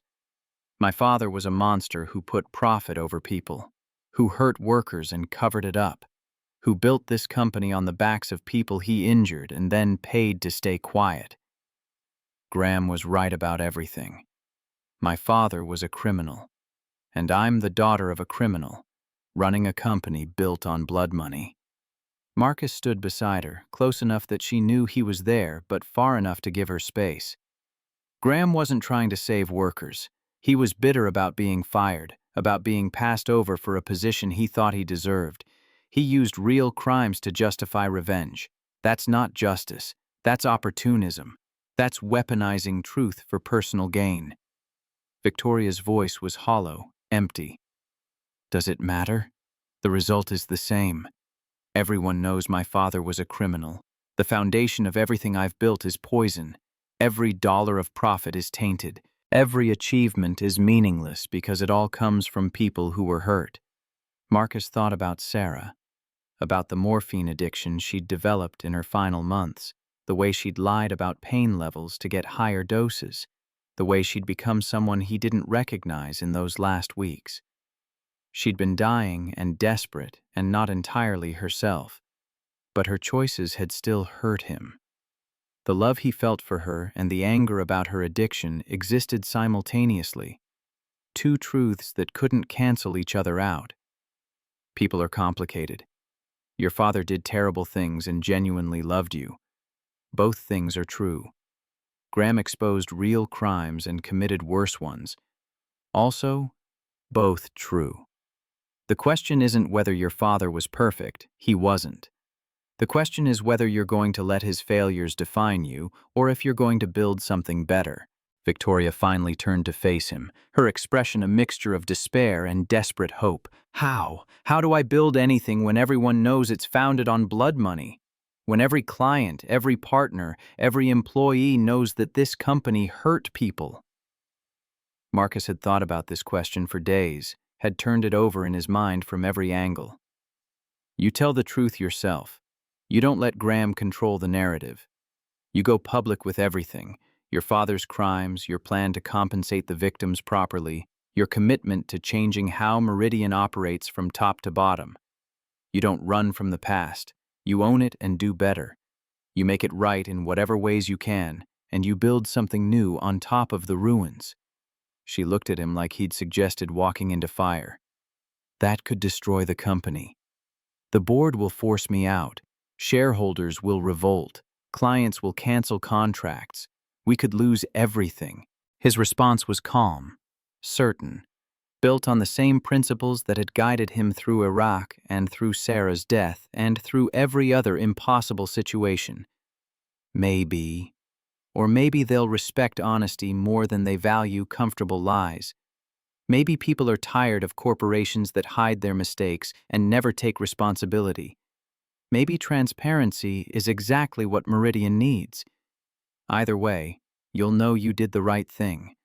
And Sophie will grow up knowing her mother had courage. That matters more than stock prices.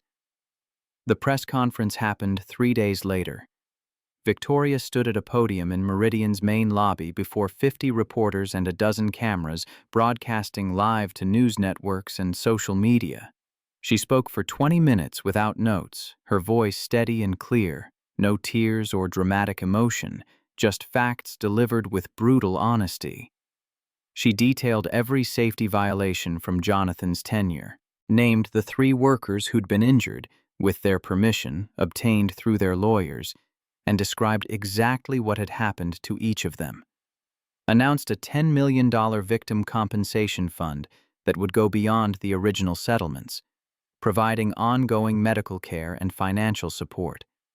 Outlined new company policies that would be implemented immediately, independent worker safety councils with real authority, anonymous reporting systems that bypassed management entirely, profit-sharing programs that gave every employee stake in the company's success, regular safety audits conducted by outside firms with no financial connection to Meridian.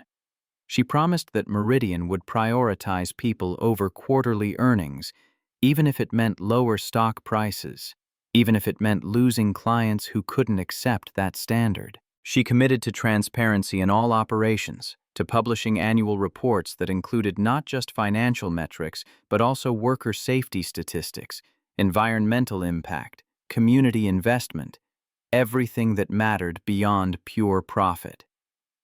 Then she addressed Graham directly, her voice broadcast across every major news network. Graham Westbrook exposed my father's crimes. For that, I'm grateful.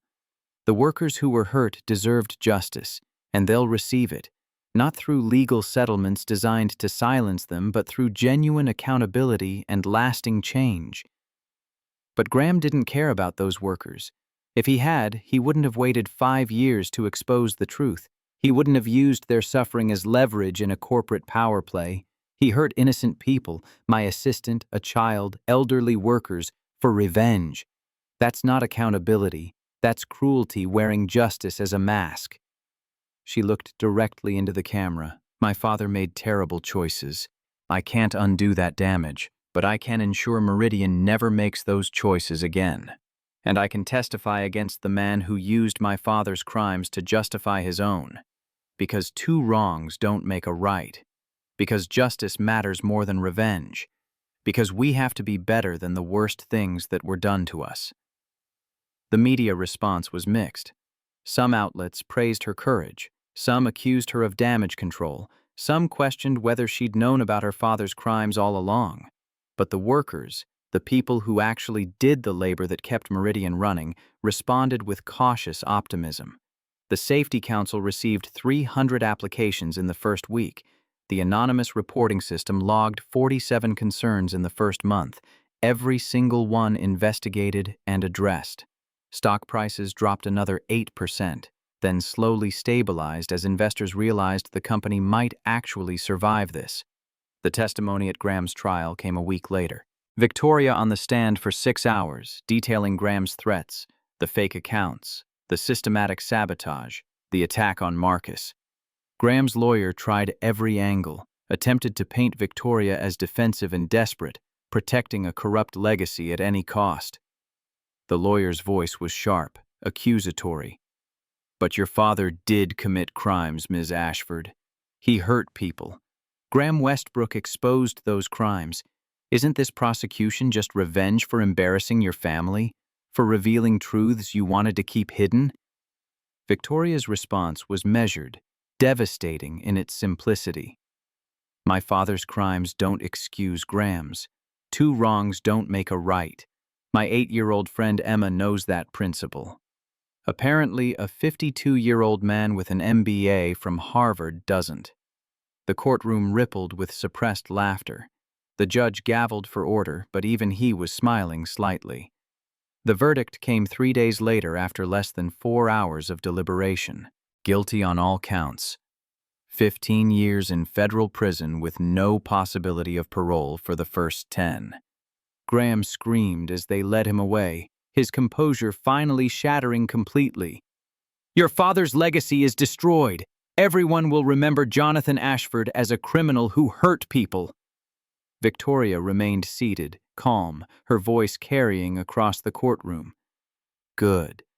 The truth needed to come out, just not your way, not as a weapon, as medicine. Bitter, but healing. 6 weeks after the trial, Marcus received his official title and salary adjustment. Chief Operating Officer, $145,000 a year. Office on the executive floor with windows overlooking the city. Direct report to Victoria, trusted advisor, second in command of a company he'd been fired from less than 6 months ago. He still picked up Emma at 3:15 every day. That remained non-negotiable. Some things mattered more than corner offices. Meridian's culture shifted gradually, then, suddenly, the way ice breaks on a frozen river, slowly at first, then all at once. Victoria started monthly walkthroughs where she spent full days talking to janitors, security guards, cafeteria workers, maintenance staff. She learned their names, asked about their families, listened to their concerns about everything from broken equipment to inadequate break rooms to scheduling conflicts. She actually listened, took notes, followed up. People noticed. Employee retention jumped 41% in the first quarter after the trials.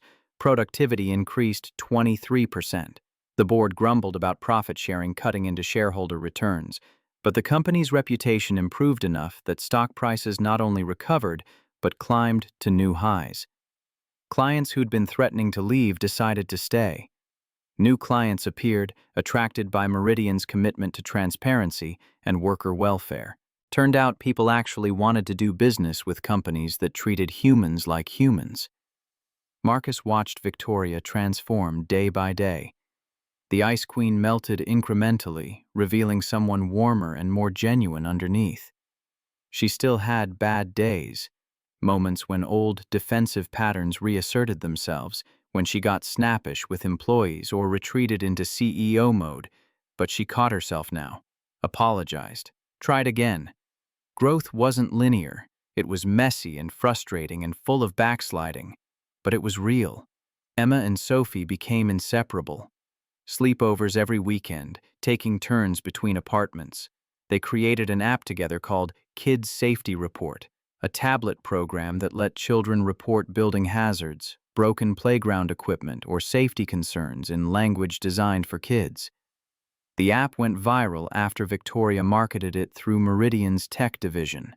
She donated all profits to public schools in low-income neighborhoods. Emma and Sophie were interviewed by local news, two little girls explaining how they wanted to help keep other kids safe. Marcus cried watching it. Victoria cried watching it. Even Catherine Walsh cried, and she claimed to have stopped crying decades ago. The relationship between Marcus and Victoria developed slowly, carefully, like two people who'd been burned learning to trust fire again. Coffee meetings became dinners. Dinners became family outings with both girls. They went to the zoo and watched Sophie explain to Emma why pandas were better than tigers, while Emma argued passionately for red pandas as the superior choice. They went to museums where both girls got bored after 20 minutes, and Marcus and Victoria ended up spending most of the time in the gift shop, buying stuffed animals and science kits. They went to Coney Island, where Marcus won Sophie a giant unicorn by throwing baseballs, and Victoria won Emma a dragon by being surprisingly good at the water gun race. Normal things. Things Victoria had never done because she'd been too busy building an empire, and things Marcus hadn't done since Sarah got sick. Together, they were learning how to be regular people who did regular things with their children. The first kiss happened 16 weeks after Marcus's firing. Late night in Victoria's office, stress about an upcoming board meeting making her shoulders tight as bowstrings. Marcus brought tea, not coffee because it was 10 p.m. and she didn't need more caffeine, and stood behind her chair massaging tension from her shoulders. She turned to thank him. Their eyes met. The space between them evaporated. The kiss was soft, tentative, questioning, then deeper, then full of months of accumulated tension and fear and hope. They pulled apart, foreheads touching, breathing each other's air. Victoria's whisper was uncertain. "This is complicated. I'm your boss. You work for me. There are rules about this kind of thing." Marcus's response was steady. "Sure. Most worthwhile things are complicated, and I don't care about rules. I care about you." They dated quietly for weeks, keeping it private initially for the girls' sake. Emma noticed immediately. Children always noticed everything. "Daddy, you smile different now. Your whole face looks different when you look at Miss Victoria." Marcus tried to hide his grin and failed completely. "Different how?" Emma was matter-of-fact, brutally honest in the way only 8-year-olds could be. "Happy different, like when Mom was alive, before she got sick. Like you're not just pretending anymore." The words should have hurt. Comparison to Sarah felt like betrayal, like admitting he was moving on and leaving her behind. But Emma's face showed only approval, relief that her father was healing, permission to be happy again. She'd been carrying his grief along with her own, and now she was setting both down. Sophie asked Victoria the same week, with the same directness, "Are you and Emma's dad going to get married?" Victoria laughed, surprised and flustered. "Slow down, sweetheart. We just started dating. Marriage is a long way off." Sophie studied her mother with those serious 9-year-old eyes that saw too much. "But you're happy. You laugh now. You didn't used to laugh. I like it when you laugh." Victoria pulled Sophie into a hug, holding her daughter close. "Yeah, I'm happy. Really happy. For the first time in a long time." 1 year after Marcus's firing, Meridian Tower hosted an anniversary gala. 1 year of Transparency Initiative. 500 guests filled the renovated lobby, employees and their families, press, city officials, representatives from labor organizations, community leaders. The event was designed to celebrate progress, to show how far the company had come, to prove that corporations could change. Victoria gave a speech from a small stage set up by the elevators, crediting Marcus for teaching me to see people again, for showing me that strength comes from vulnerability, that leadership means service. The crowd applauded. Marcus stood in the back, uncomfortable with attention, until Victoria called him to the stage. He spoke reluctantly, briefly, his voice carrying across the crowded lobby. "A year ago, I was fired from this building, humiliated in front of my daughter, in front of people I'd worked with for 16 years. I thought my life was over. I was wrong. Sometimes the worst moments lead to the best transformations. Sometimes you have to lose everything to figure out what actually matters." He looked at Victoria standing beside him. "This company isn't perfect. It still makes mistakes. But it's trying. It's learning. And that's all any of us can do. Keep trying to be better than we were yesterday. Keep choosing to see people instead of just using them. Keep showing up even when it's hard." The crowd stood, applauding. Emma and Sophie rushed the stage, tackling Marcus in a hug that made his ribs protest. They were healed, but still tender. Victoria joined them, laughing. The photographer captured the moment. 4 people who'd found family in unlikely circumstances, who'd built something real from wreckage. Catherine Walsh received the Employee of the Year award. 40 years of service. Victoria presented it personally, tears in her eyes. "Catherine, you taught me that the most important people in a building aren't in corner offices. You taught me through example, through kindness, through 40 years of showing up and doing the work and caring about people. Thank you for your patience while I learned that lesson." Catherine cried, hugged Victoria, whispered something that made Victoria cry too. Later, Marcus asked what Catherine had said. Victoria told him. She said, "I always knew you had your father's brilliance, but now you have your own heart. That's better." Emma took the microphone unprompted, the way only children could, fearless and honest. "My daddy is the best person I know. He saved a whole building. He saved Miss Victoria. He saves me every day just by being my dad and not giving up even when things are really hard." Her voice grew stronger, carrying across the lobby. "And Miss Victoria saved us too. She gave my daddy a job when nobody else would. She gave us hope when we didn't have any. They saved each other. That's what love is. That's what family is. People saving each other." The crowd melted. Victoria wiped tears. Marcus grinned despite himself, pride and embarrassment mixing in equal measure. After the gala, Marcus and Victoria went to the roof. Just the two of them, city lights spread below like a circuit board, the future stretching out uncertain and full of possibility. He'd been planning this for weeks, waiting for the right moment, terrified of rejection, but more terrified of never asking. He knelt on one knee despite his ribs still complaining about the position. His voice was steady, certain. "Victoria Ashford, you're the most complicated, frustrating, brilliant woman I've ever met. You challenge me every single day. You see me, really see me, not just what I can do for you, but who I actually am. You make me want to be better, to do better, to build something that matters. Will you marry me?"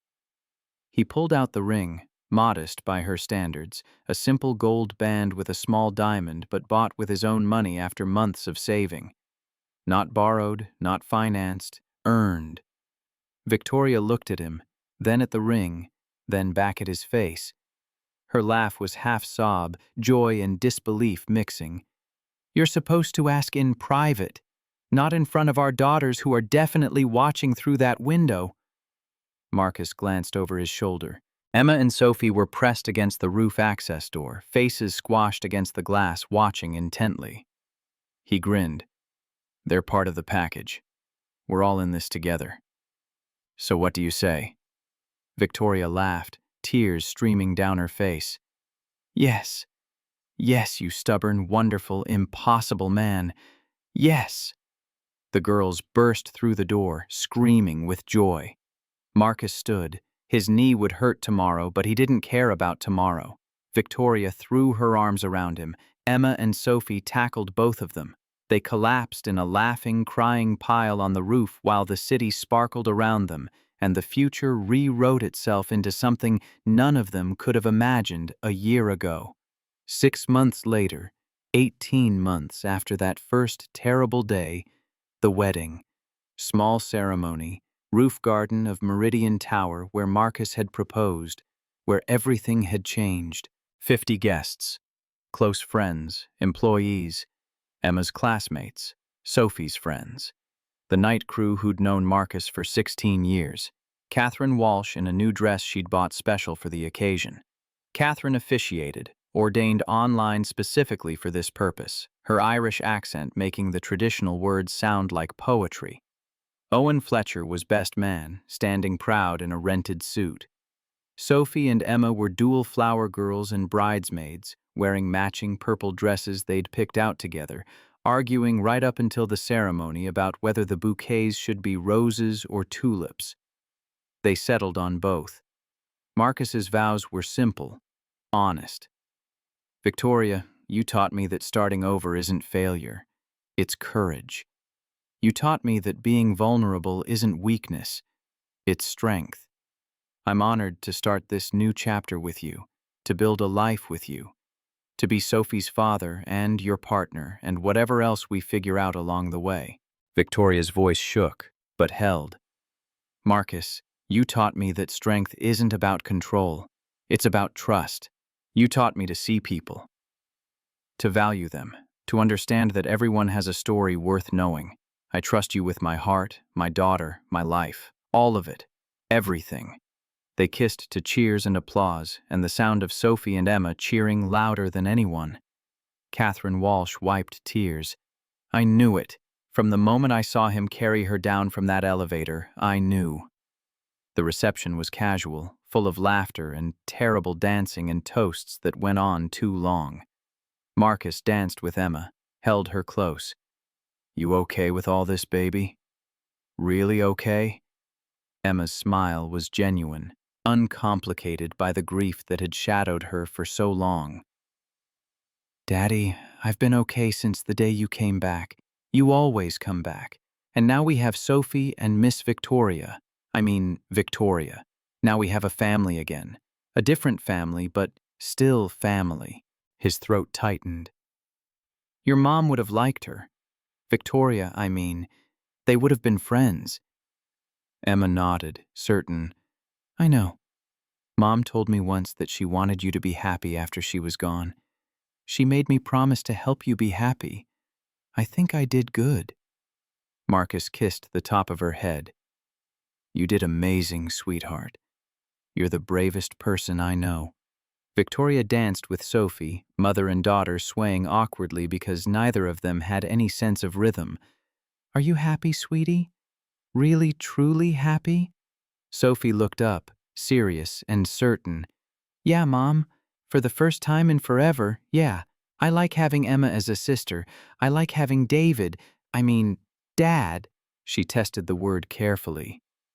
Is it okay if I call him Dad? Victoria's voice caught.